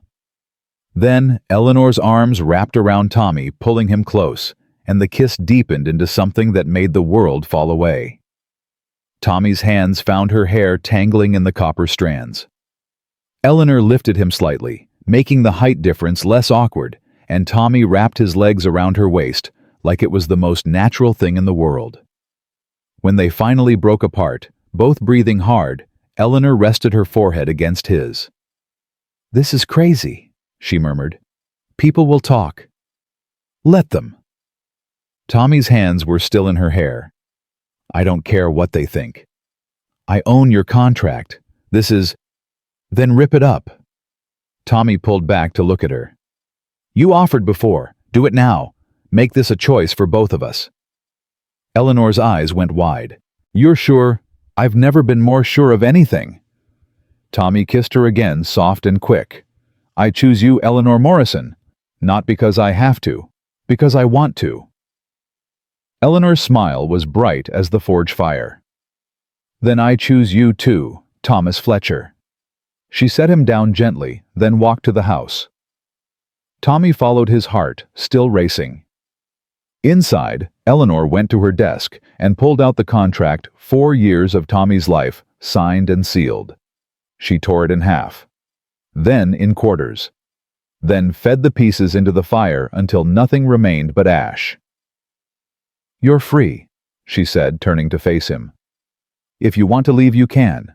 No debt, no obligation. Tommy crossed the room and took her hands. Where would I go? Everything I want is right here. Eleanor pulled him close, and Tommy melted into her embrace. They stood there as the sun set, wrapped around each other, and Tommy felt something he'd thought he'd lost forever. Hope. That night, everything changed, and nothing changed at all. They ate dinner together as they always did. But now Tommy's hand rested on the table between them, and Eleanor's fingers would brush against his when she reached for the salt. Simple touches that made Tommy's heart race. They cleaned up side by side, and when their shoulders bumped, Eleanor smiled at him in a way that made his breath catch. I should get back to the candlesticks, Eleanor said, but she didn't move toward the door. You've been working for 14 hours straight, Tommy said. You need rest. We need the money more. We need you healthy. Tommy took her hand, marveling at how small his felt in hers. One night won't break us. Eleanor looked at their joined hands, then up at his face. Stay with me tonight, just to sleep. I don't want to be alone. Tommy's throat went tight. Are you sure? I've never been more sure of anything. She was using his words from earlier, and the echo made him smile. They climbed the stairs together. At Eleanor's door, Tommy hesitated. This was real. This was happening. Eleanor Morrison, strong, beautiful, impossible. Eleanor wanted him to stay with her. You can change your mind, Eleanor said softly. I won't be hurt. I don't want to change my mind. Tommy pushed the door open. I just keep thinking I'll wake up and this will all be a dream. If it's a dream, we're both having it. Eleanor closed the door behind them. Her room was sparse, but clean. A large bed dominated the space custom-made to hold her frame. A dresser, a window overlooking the eastern pasture. Tommy sat on the edge of the bed while Eleanor changed behind a screen. When she emerged in her nightgown, copper hair, loose around her shoulders, Tommy forgot how to breathe. You're staring, Eleanor said, but she was smiling. Can't help it. Tommy pulled off his boots. You're beautiful. Eleanor's cheeks flushed. No one's ever called me that before. Then everyone before was blind. She crossed to the bed and climbed in the mattress, dipping under her weight. Tommy slid in beside her, and Eleanor pulled him close. He fit against her side perfectly, his head on her shoulder, her arm around him. Is this okay? Eleanor asked. Her voice was uncertain in a way Tommy had never heard before. It's perfect. He pressed a kiss to her shoulder. Eleanor. Thank you for tearing up the contract. Thank you for staying anyway. Her fingers traced patterns on his arm. I was terrified you'd leave. Where would I go? You're my home now. Eleanor's arm tightened around him. They lay there in the darkness listening to each other breathe, and Tommy felt safer than he ever had in his life. Tell me something, Eleanor said. Something you've never told anyone. Tommy thought about it. Sometimes I'm afraid I'm going to wake up and still be at Coldwell's. That all of this the ranch feeling human again was just my mind breaking to make the pain bearable. Eleanor was quiet for a moment. Then she rolled to face him, propping herself up on one elbow. Even lying down, she was massive compared to him. "You want to know how I know this is real?" she asked. "How? Because my dreams were never this good." She traced his jawline with one finger. "In my dreams, I was always alone. Always too big, too strange, too much for anyone to want. But here you are, choosing me anyway." Tommy caught her hand and kissed her palm. "I'm not choosing anyway. I'm choosing because you're strong and kind, and you see me as a person. Because you make me want to be brave." Eleanor's eyes went bright. She leaned down and kissed him soft and sweet, and Tommy's hands found her hair again. The kiss deepened, and Eleanor's weight settled over him, careful not to crush him, but close enough that Tommy could feel every inch of her. When they broke apart, both breathing hard, Eleanor rested her forehead against his. "We should sleep," she whispered. "We should," Tommy agreed, but neither of them moved. They kissed again, slower this time, learning each other. Tommy's hands explored the planes of Eleanor's back, feeling the muscles earned from years of smithing. Eleanor's fingers tangled in his hair, gentle despite their strength. "Tommy," Eleanor breathed against his lips. "We don't have to.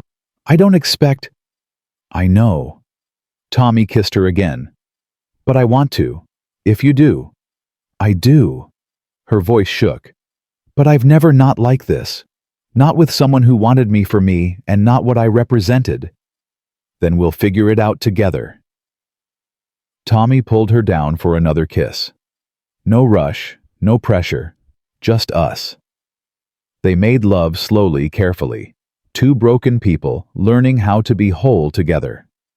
Eleanor was gentle in a way that made Tommy's chest ache. He was brave in a way that made Eleanor's hands shake.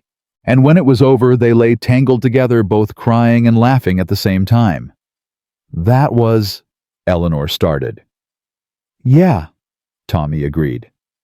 They fell asleep wrapped around each other, and for the first time in years, neither of them had nightmares. Morning came too soon.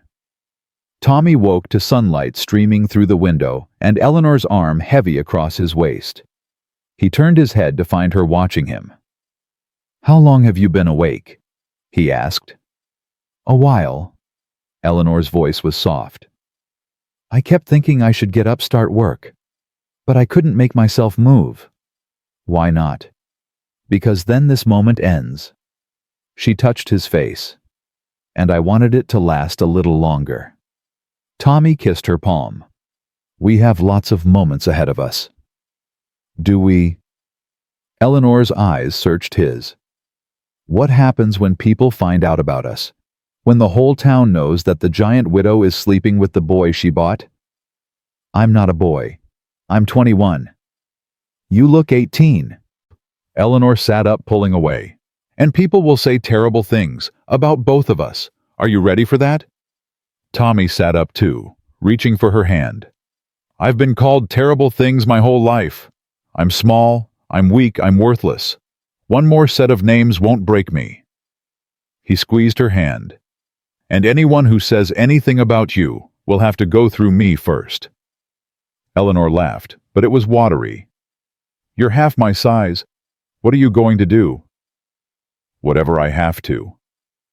Tommy's voice was fierce. "You protected me when I had nothing. Now it's my turn to protect you." Eleanor pulled him into her arms, holding him tight. "How did I get so lucky?" I ask myself the same thing every day. They stayed like that for a long moment. Then Eleanor released him and climbed out of bed. "Come on," she said.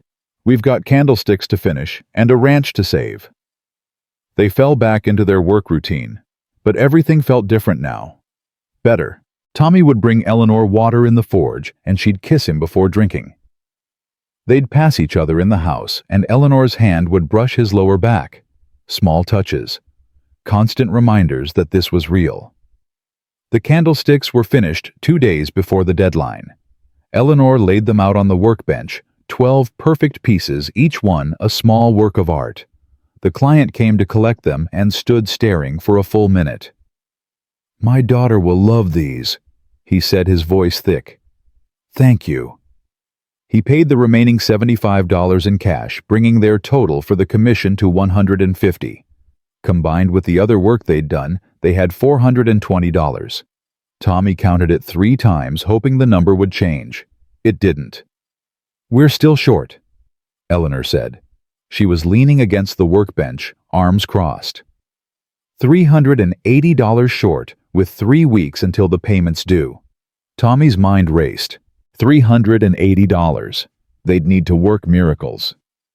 "We sell cattle," he said. "I told you. I know what you told me. But we don't have a choice anymore." Tommy pulled out his ledger, showing her the numbers. "We sell 30 head. That should bring in about $300. Combined with what we have, that's enough. And next year, when we need to rebuild the herd. Next year, we'll figure it out. But we can't rebuild anything if we lose the ranch." Tommy met her eyes. "This is our best option." Eleanor stared at the numbers for a long moment. Then she nodded. "All right, we sell, but we keep the best breeding stock, the strongest cattle, those we don't touch." Agreed. They spent the next week rounding up cattle.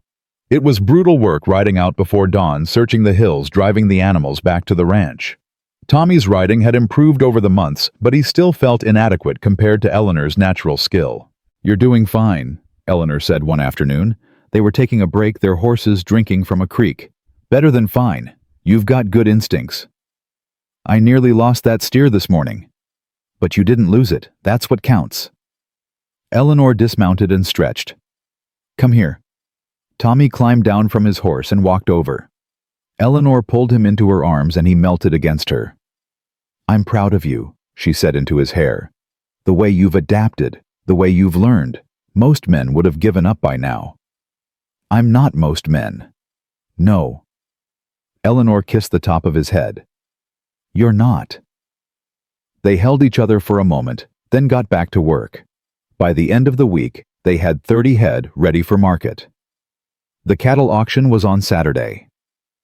Tommy and Eleanor drove the herd into town together, arriving just after dawn. The auction yard was already crowded, ranchers and buyers milling around inspecting stock.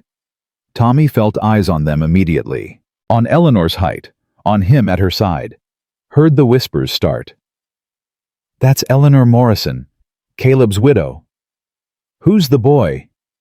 "Heard she bought him at auction. Coldwell's estate sale." "You think they're—" "Must be. Why else would a woman like that keep a pretty thing like him around?" Tommy's hands clenched into fists. Eleanor's face went carefully blank, that mask she wore when she was trying not to feel. "Ignore them," Tommy said quietly. "They don't matter." "Easy for you to say." "No, it's not." Tommy took her hand in full view of everyone. "But I'm choosing to do it anyway. For us." Eleanor looked down at their joined hands, then at the faces watching them. Her jaw set.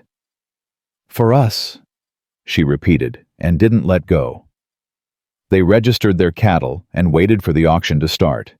Lucas Morrison appeared halfway through the morning, leaning against a fence post with a smile that made Tommy's skin crawl. "Eleanor," he called out, "selling off your herd already? Times must be desperate." "Just thinning the stock," Eleanor said. Her voice was level. "Right. Thinning." Lucas's eyes slid to Tommy. "How's your little helper working out? Heard some interesting rumors about what he helps with after dark." Several men nearby laughed. Tommy felt his face burn. Eleanor took a step toward Lucas, and he actually backed up. "Say whatever you want about me," she said, her voice deadly quiet. "But you leave him out of it." "Why feeling protective?" Lucas's smile widened. "Or is it something else hard to tell with you two?" "Lucas." The voice came from behind them. They turned to see an older man approaching Father O'Malley, the traveling priest who'd commissioned Eleanor for the church work. "Father," Lucas said, his smile slipping slightly. "I've been hearing some uncharitable talk," Father O'Malley said. His voice was gentle but firm. "The kind of talk that makes me wonder if certain people have forgotten the core teachings of kindness and compassion." "I was just—" You were being cruel." The priest's blue eyes were steady. "Mrs. Morrison is a good woman who's working hard to keep her land. Mr. Fletcher is a good young man helping her do it. What goes on between them is their business and God's, not yours." Lucas's face flushed. "With all due respect, Father, I've given you all the respect you've earned." Father O'Malley turned to Eleanor and Tommy. "Don't let small-minded people make you small. You walk with your heads high, you hear?" "Yes, Father," Eleanor said. Her voice was thick. "Thank you." The priest nodded and walked away. Lucas glared after him, then at Eleanor and Tommy. "This isn't over," he said. "It never is with you," Eleanor replied. "But we're still here, still standing. That must burn." Lucas turned and stalked off. Tommy released a breath he hadn't known he was holding. "Are you okay?" Eleanor asked. "I hate that people talk about us like that. Like we're doing something wrong." "Maybe we are." Eleanor's voice was quiet. "Maybe I should have—" "Don't." Tommy turned to face her. "Don't let them make you doubt this. Doubt us." "I'm not doubting us. I'm doubting whether I have the right to drag you into the gossip and judgment." "You're not dragging me. I'm walking beside you by choice." Tommy squeezed her hand. "Let them talk. Let them judge. I know the truth. You know the truth. That's all that matters." Eleanor's eyes searched his face. "You really believe that, with everything I am?" She pulled him close right there in the auction yard with everyone watching. Tommy wrapped his arms around her waist and held on tight. "I love you," Eleanor whispered. "I love you too." They stayed like that until the auction started. Let people stare. Let them whisper. Tommy didn't care anymore. The cattle sold for $315 more than Tommy had hoped for. Combined with what they already had, they had $735. "We're still short," Eleanor said as they counted the money that evening. $65 short. Tommy stared at the cash spread across the kitchen table. They'd worked themselves to exhaustion for months. Sold cattle they needed, done everything possible, and they were still short. "We have 3 weeks," he said. "We can make $65 in 3 weeks." "How we've taken every commission available, sold every animal we can spare. There's nothing left to sell." Eleanor's voice cracked. "Lucas was right. I'm going to lose this place." "No." Tommy stood and moved to her side. "We haven't lost yet. We still have time. To do what work miracles. If that's what it takes." Tommy took her hands. "We've come too far to give up now. There has to be something we haven't thought of." Eleanor looked at him with tired eyes. "Like what?" Tommy's mind raced. They'd exhausted every obvious option, but there had to be something, some angle they hadn't considered. Then it hit him. "The piano," he said. Eleanor blinked. "What?" "There's a piano in the parlor. I saw it the first day. It's been covered with a sheet, but it's there." Tommy's words came faster. "Pianos are valuable. If we sell it—" "No." Eleanor pulled her hands away. "That was my mother's piano, the only thing I have left of her." "Eleanor?" "I said no." Her voice was sharp. "I'll lose the ranch before I sell that piano." Tommy wanted to argue, but he saw the pain in her eyes and bit his tongue. The piano meant something to her, something worth more than money. "Okay," he said. "Then we find another way." They sat in silence, the weight of their situation pressing down on them. Tommy's mind kept circling back to the same impossible number. $65. It might as well have been 6,000. "I could ask for an advance on commissions," Eleanor said finally. "Promise future work in exchange for payment now." "Would anyone go for that?" "Maybe, if I promised enough." She looked at the money on the table. "It's worth trying." Over the next 2 weeks, Eleanor did exactly that. She visited every person who'd commissioned work before offering future pieces at a discount in exchange for payment up front. Some said yes, some said no. By the end of the second week, they'd scraped together another $40, $25 short. Tommy lay in bed beside Eleanor staring at the ceiling. 2 days until the payment was due. $25 standing between them and losing everything. "I'll sell the piano," Eleanor said into the darkness. "No." "Tommy." "I said no." He rolled to face her. "That piano is yours, your mother's. I won't let you sacrifice it." "Then what do we do?" Tommy didn't have an answer. He pulled Eleanor close and held her while she cried silently into his shoulder. The next morning, Tommy woke to find Eleanor already gone. He dressed quickly and went downstairs to find a note on the kitchen table. "Gone to town. Back by afternoon. Trust me. Trust me." Tommy read the words 3 times, his stomach churning with unease. What was she doing? He tried to work updating the ledgers, organizing the office, but couldn't focus. By noon, he was pacing. By 1 o'clock, he was standing on the porch watching the road. Eleanor returned just before 2, riding her bay mare. She dismounted slowly, her face unreadable. "What did you do?" Tommy asked. Eleanor pulled a small leather bag from her saddlebag and handed it to him. Tommy opened it, and coins spilled into his palm. $25 in mixed silver and copper. "Where did you get this?" he asked. "I sold some things, personal things." Eleanor's voice was flat. "My wedding ring, some jewelry my mother left me, a few other pieces." Tommy's chest tightened. "Eleanor, no. Your mother's jewelry is just metal and stones." Eleanor met his eyes.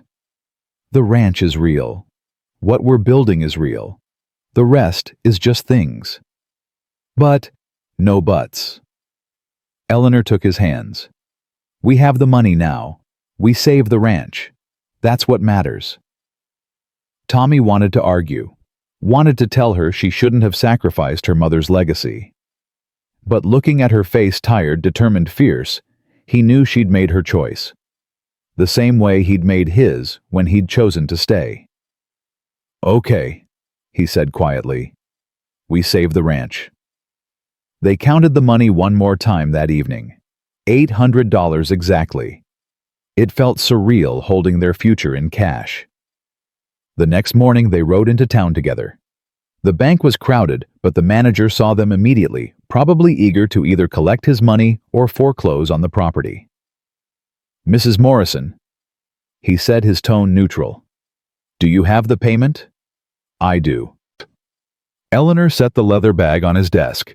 $800. Count it. The manager did, taking his time. Tommy's heart hammered the entire time, sure somehow the money would vanish or prove insufficient. But the manager finally nodded. "It's all here." He wrote out a receipt. "Your mortgage is current, Mrs. Morrison.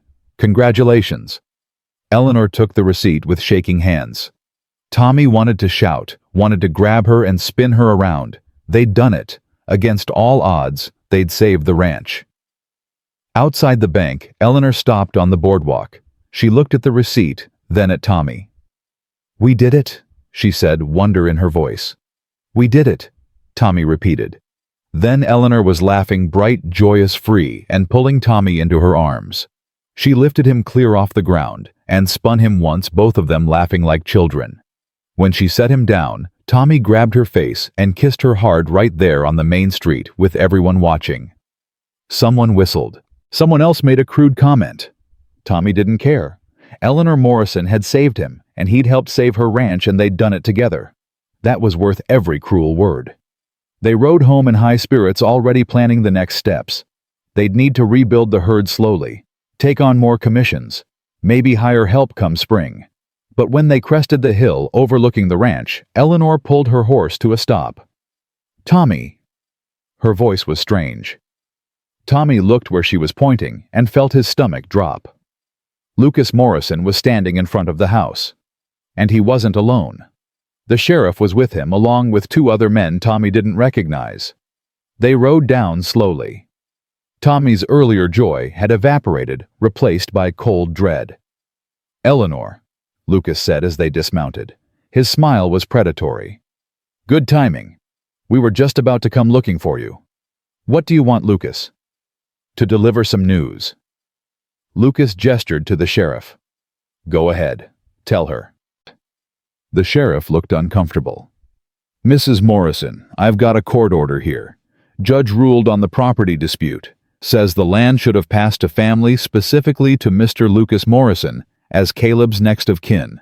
Says a verbal will isn't legally binding without proper witnesses." The words hit Tommy like a physical blow. You can't." "Oh, but we can." Lucas's smile widened. "Turns out Caleb's will leaving everything to Eleanor was never properly witnessed, which means it's invalid, which means the property defaults to me." He pulled out papers. "I've got the deed transfer right here, all legal and proper." Eleanor's face had gone white.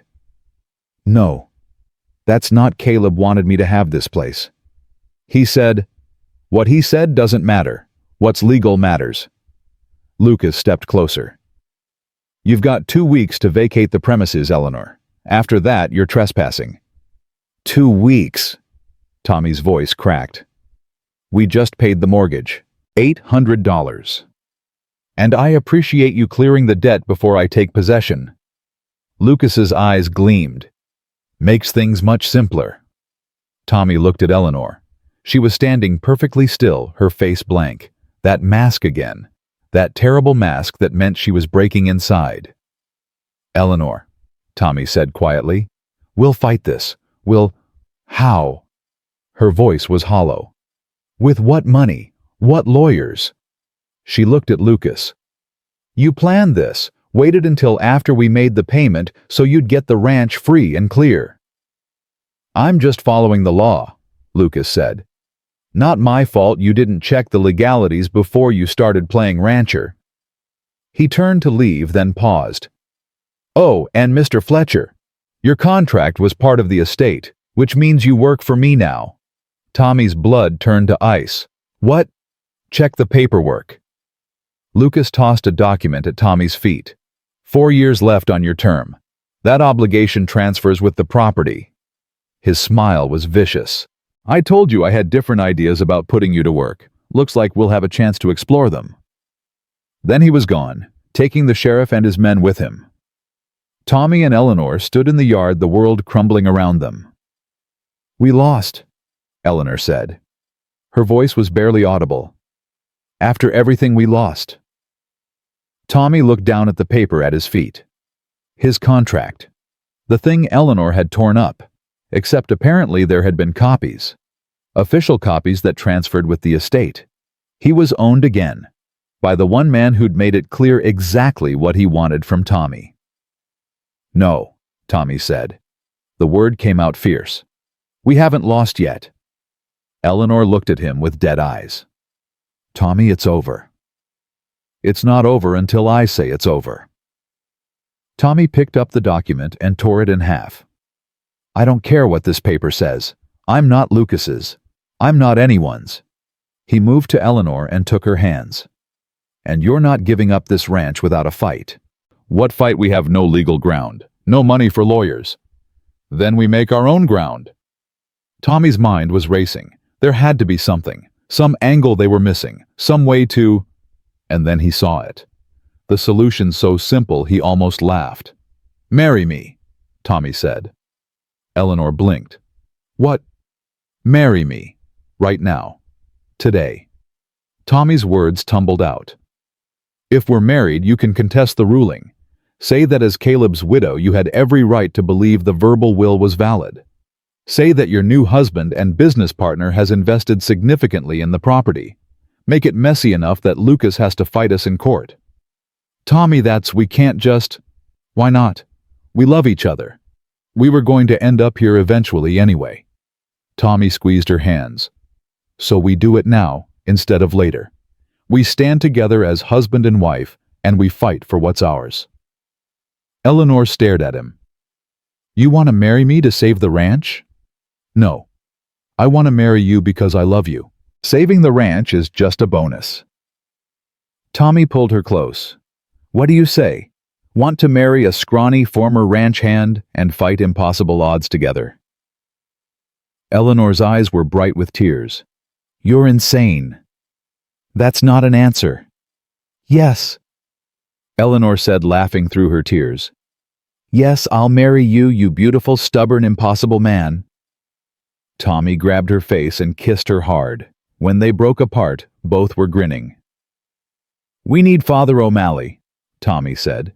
Today, if possible. He's in town through tomorrow. Eleanor was already moving toward the house. Get cleaned up. We're getting married. They rode back into town as the sun started to set, racing against time and fate, and everything trying to tear them apart. They found Father O'Malley at the church preparing for evening prayers.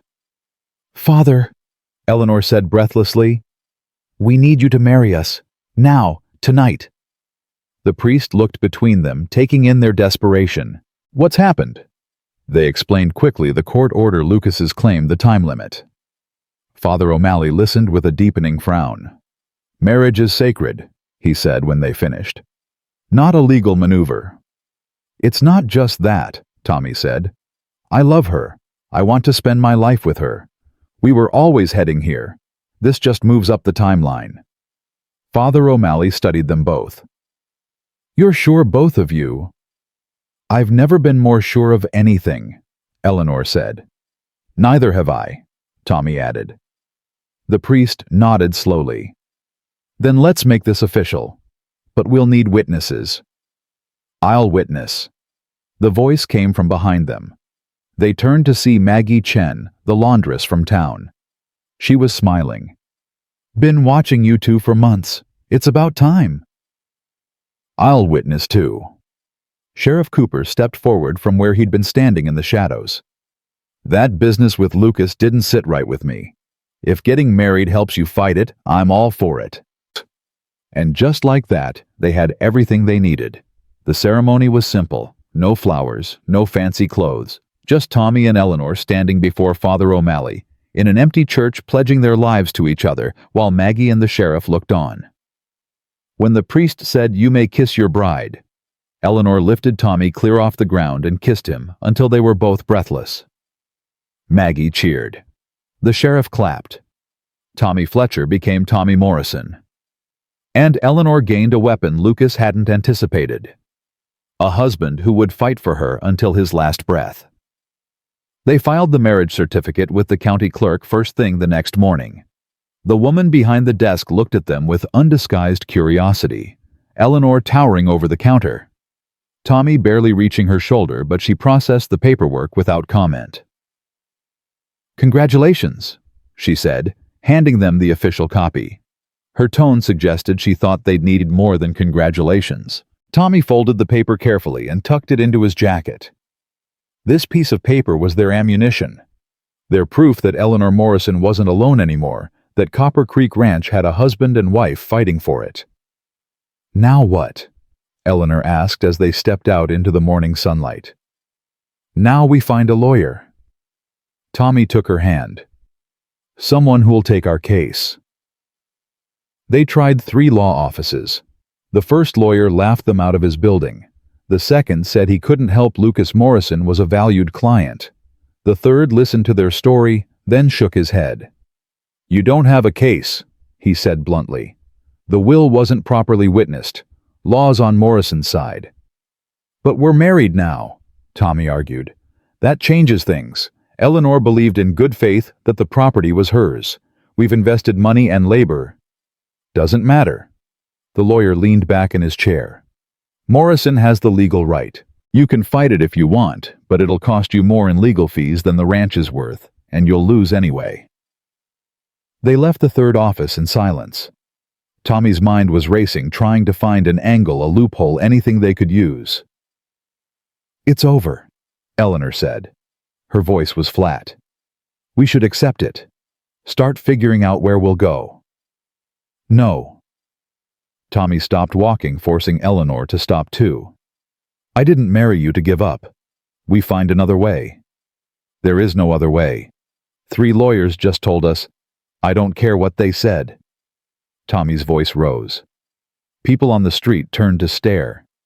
He didn't care about that either. I've spent too many years letting other people tell me what I can and can't do. I'm done with that. And you should be too. Eleanor's amber eyes flashed. What exactly do you suggest? We can't fight the law. Maybe we don't fight the law. Maybe we fight Lucas. Tommy's mind was churning. He wants us gone in 2 weeks. What if we refuse to leave? That's trespassing. He'll have the sheriff remove us. Cooper doesn't want to. You saw his face yesterday. He thinks this is wrong. Tommy gripped her hands. What if we make enough noise that people start asking questions? What if we force Lucas to explain publicly why he's throwing his brother's widow off her land?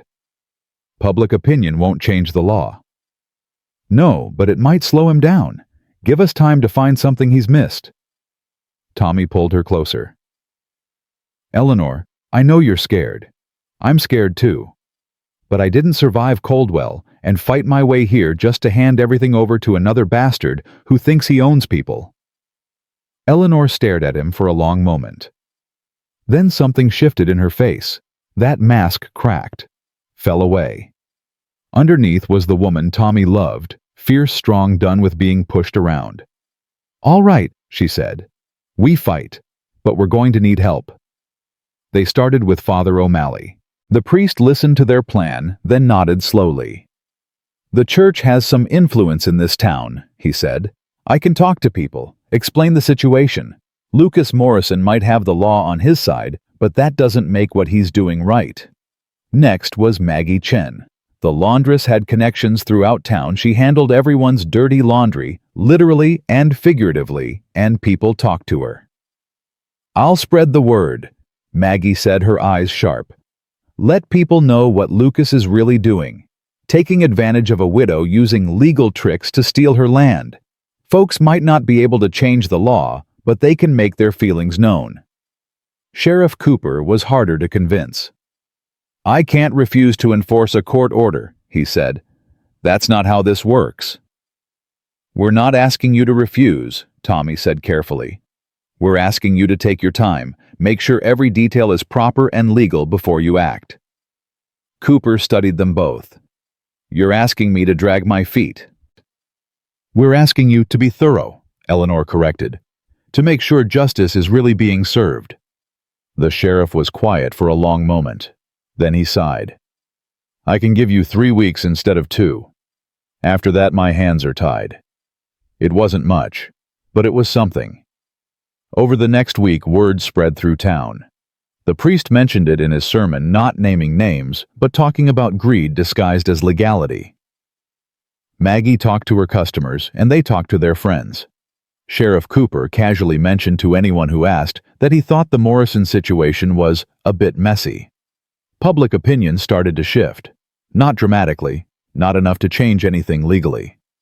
But enough that when Lucas rode into town, people turned away. Enough that the bank manager looked uncomfortable when Lucas stopped by to discuss transferring the mortgage. Tommy and Eleanor kept working the ranch. They fixed fences, tended the remaining cattle, took on smithing commissions. If they were going down, they'd go down fighting. 2 weeks after the court order, Lucas appeared at the ranch again. His face was tight with barely controlled anger. You should be packing, he said. You've got 1 week left. We're married now, Eleanor said calmly. Did you hear Tommy and I got married the same day you delivered your court order? Lucas's eyes narrowed. So that changes the legal situation somewhat, Tommy said. He was bluffing. It didn't change anything really, but Lucas didn't need to know that. Eleanor's new husband has a vested interest in the property. We might have grounds to contest. You don't have grounds for anything. But Lucas looked uncertain. Your marriage doesn't change the will issue. Maybe not, but it does complicate things. Tommy stepped forward. He was still half Lucas's size, but he planted his feet like he had every right to stand his ground. And we're going to complicate them further. We're not leaving quietly. We're going to fight you every step of the way, make you drag us out in front of the whole town, make you explain to everyone why you're stealing from your dead brother's widow. I'm not stealing anything. The law says you have a right to the property, Eleanor interrupted.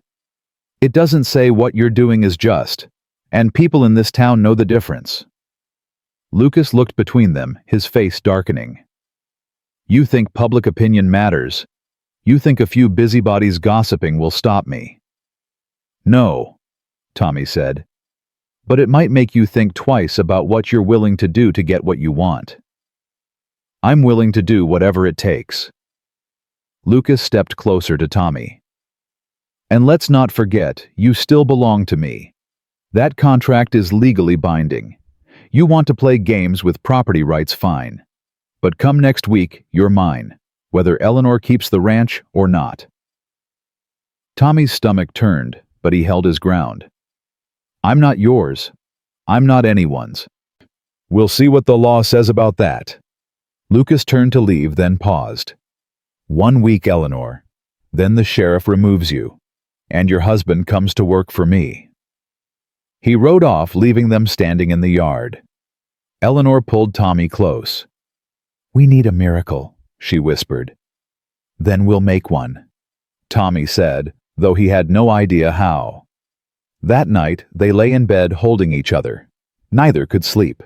The weight of the coming week pressed down on them like a physical thing. If Lucas takes you, Eleanor started. He won't. But if he does, then I'll run. Tommy looked up at her. I'll disappear. Go somewhere he can't find me. And leave me here. Eleanor's voice cracked. Never. Tommy kissed her. You'll come with me. We'll leave together. Start over somewhere else. And abandon the ranch, everything we've fought for. The ranch is just land and buildings. Tommy touched her face.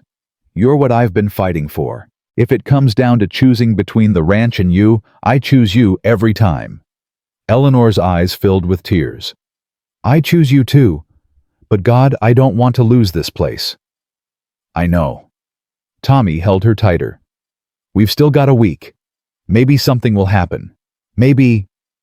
A knock on the door downstairs interrupted him. They both froze. It was past midnight. Who would be visiting at this hour? Tommy grabbed his pants and headed downstairs, Eleanor following.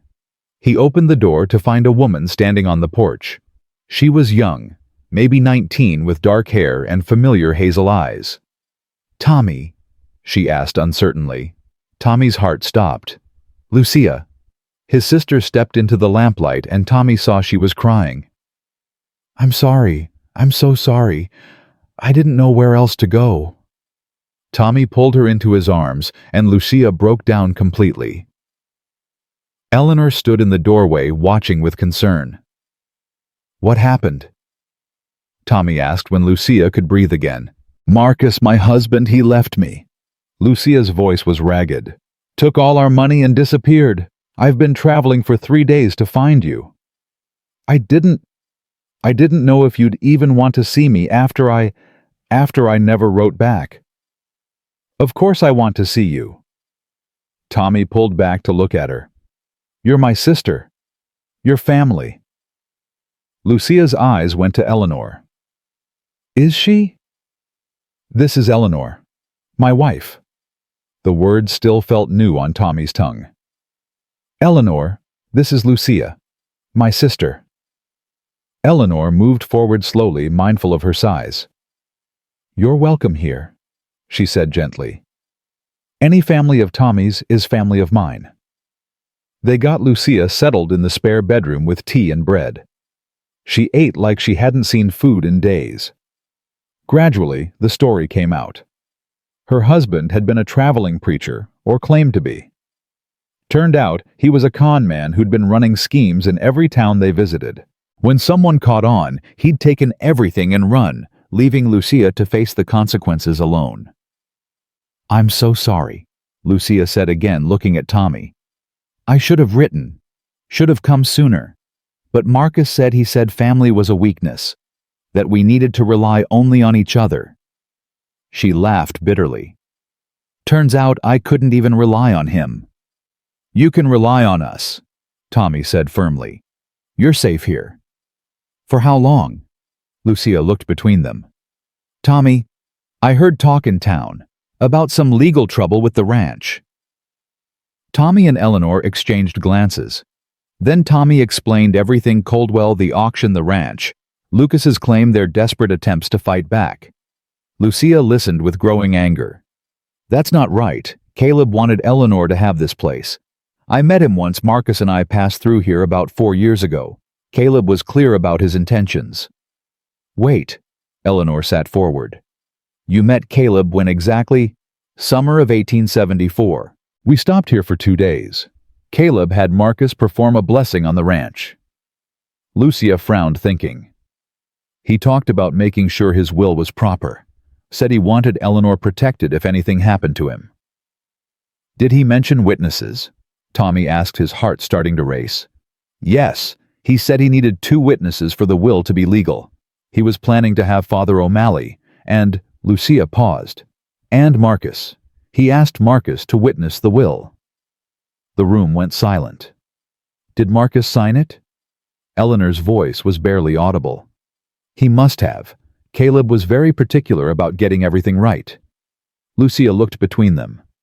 Why is that important? Lucas claimed the will wasn't properly witnessed, Tommy said. His mind was racing. That's his whole legal argument.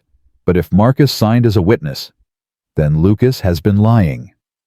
Eleanor stood up so fast her chair scraped across the floor. The will was legal. He knew it was legal. He just bet that we wouldn't be able to prove it. Where's Marcus now? Tommy asked Lucia. I don't know. He could be anywhere. Lucia's face fell. And even if we found him, why would he help? He's a liar and a cheat. We don't need him, Eleanor said. She was pacing now, energy radiating off her. We just need to prove he signed. Church records, legal documents, anything that puts Marcus here in 1874 witnessing a will. Tommy grabbed his coat. Father O'Malley keeps records of everything. If Marcus performed a blessing, it'll be documented. They rode into town. As the sun rose, all 3 of them crowded on Eleanor's wagon. Father O'Malley was already awake, preparing for morning prayers. Father, Tommy said breathlessly, do you keep records of services performed, blessings, baptisms, that sort of thing? Of course. Why? We need to see the records from summer 1874. The priest led them to his study, pulling out a thick, leather-bound ledger.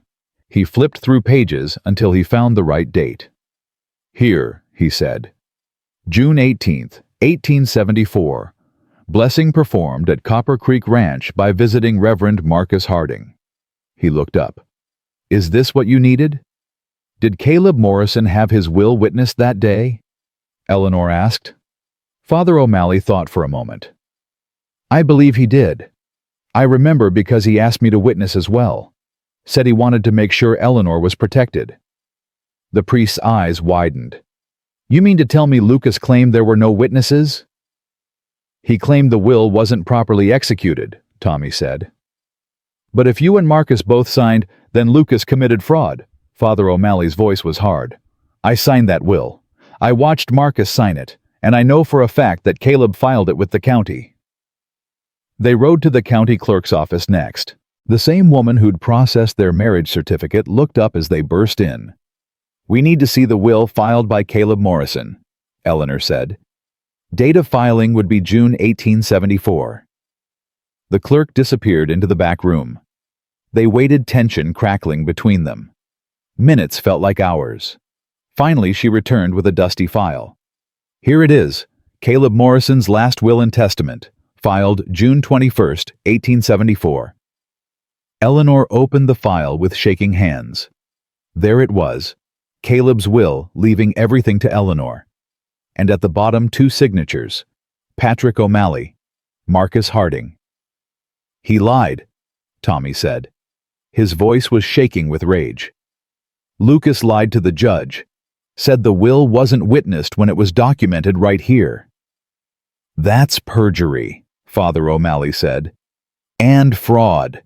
The judge needs to see this immediately." They went straight to the courthouse. The judge who'd ruled on Lucas's claim was hearing cases, but Father O'Malley's presence got them bumped to the front of the line. The judge listened as Eleanor explained, his face growing darker with each word.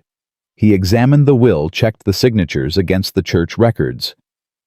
"Mr. Morrison claimed this will was never properly executed," the judge said slowly.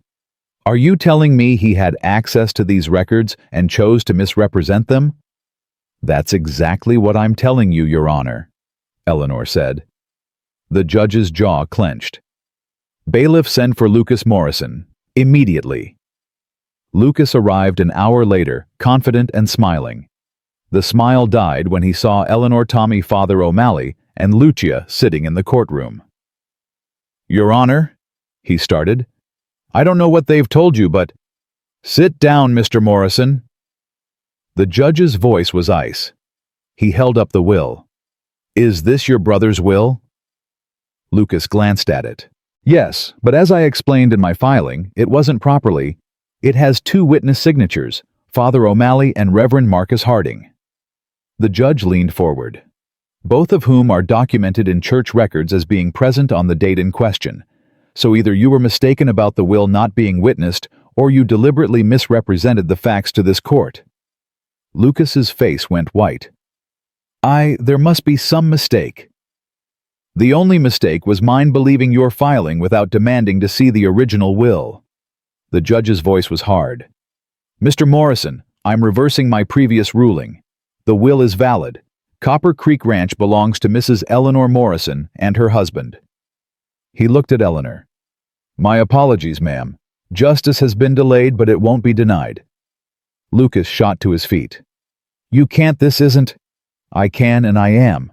And Mr. Morrison—" The judge's eyes were steel. "If I find you've filed any other cases in my court with similarly creative interpretations of the facts, there will be consequences. Do I make myself clear?" Lucas said nothing, just turned and stalked out, his face twisted with rage. Tommy felt like he couldn't breathe. They'd won. Against all odds, against the law itself, they'd won. Eleanor grabbed his hand, squeezing so hard it hurt. "We did it," she whispered. "You did it," Father O'Malley corrected. "You too, and your persistence, and your sister's fortunate timing." He smiled at Lucia. Lucia was crying quietly. "I'm glad I could help. After everything, after not being there when you needed me." Tommy pulled her into a hug. "You were there when it mattered most. That's what counts." They rode back to Copper Creek Ranch in the afternoon light. Tommy sat between Eleanor and Lucia, his heart so full it ached. They'd saved the ranch. They'd beaten Lucas. They'd proven that sometimes the right thing and the legal thing could be the same. "What now?" Lucia asked as they pulled up to the house. "Now we rebuild," Eleanor said. "Slowly, carefully, together." She looked at Lucia. "If you want to stay, you're welcome. We could use the help." "I'd like that." Lucia smiled through her tears. "I'd like that very much." Over the next months, Copper Creek Ranch transformed. With Lucia's help managing the house and garden, Eleanor and Tommy could focus on expanding the smithing business and rebuilding the herd. Word of their fight against Lucas had spread, and it turned out people respected those who stood up to bullies. Commissions poured in. Sheriff Cooper stopped by one afternoon with news. "Lucas left town," he said. "Packed up and headed west. Word is he can't show his face here after what happened." Good riddance, Tommy thought, but he kept it to himself. Maggie Chen visited regularly, becoming fast friends with Lucia. Father O'Malley continued to be their advocate and advisor. Slowly, a community formed around them, people who'd been watching from the sidelines, but now felt safe stepping forward. The first spring after the trial, Eleanor discovered she was pregnant. She told Tommy one morning at breakfast, her voice uncertain. "I know we didn't plan. I know things are still tight financially." Tommy cut her off with a kiss. "Are you happy?" Terrified, Eleanor admitted. But yes, happy. Then I'm happy too. He pressed his hand against her stomach, still flat, but carrying their future. We'll figure it out. We always do. The baby came in October, a girl with copper hair and hazel eyes. They named her Rose after the iron flowers Eleanor made in her forge. She was small, but fierce, already showing signs of Eleanor's determination and Tommy's stubbornness. Lucia stayed, becoming the Aunt Rose would never remember not having. She took over the books eventually, her head for numbers even sharper than Tommy's. She healed slowly from Marcus's betrayal, learning to trust again. More children followed. A boy 2 years later, tall like his mother, but gentle like his father. Twin girls after that, identical, except one had Eleanor's eyes and one had Tommy's. The ranch prospered. Not spectacularly, they'd never be rich, but steadily. Enough to employ 2 ranch hands and expand the forge. Enough to send their children to school. Enough to prove that sometimes, against all odds, love and determination were enough. On their 10th anniversary, Tommy and Eleanor stood on the porch, watching the sunset paint the hills gold. Rose was in the yard teaching her siblings how to shoe a horse under Lucia's supervision. The sound of their laughter carried on the evening breeze. 10 years, Eleanor said. Can you believe it? Some days, yes.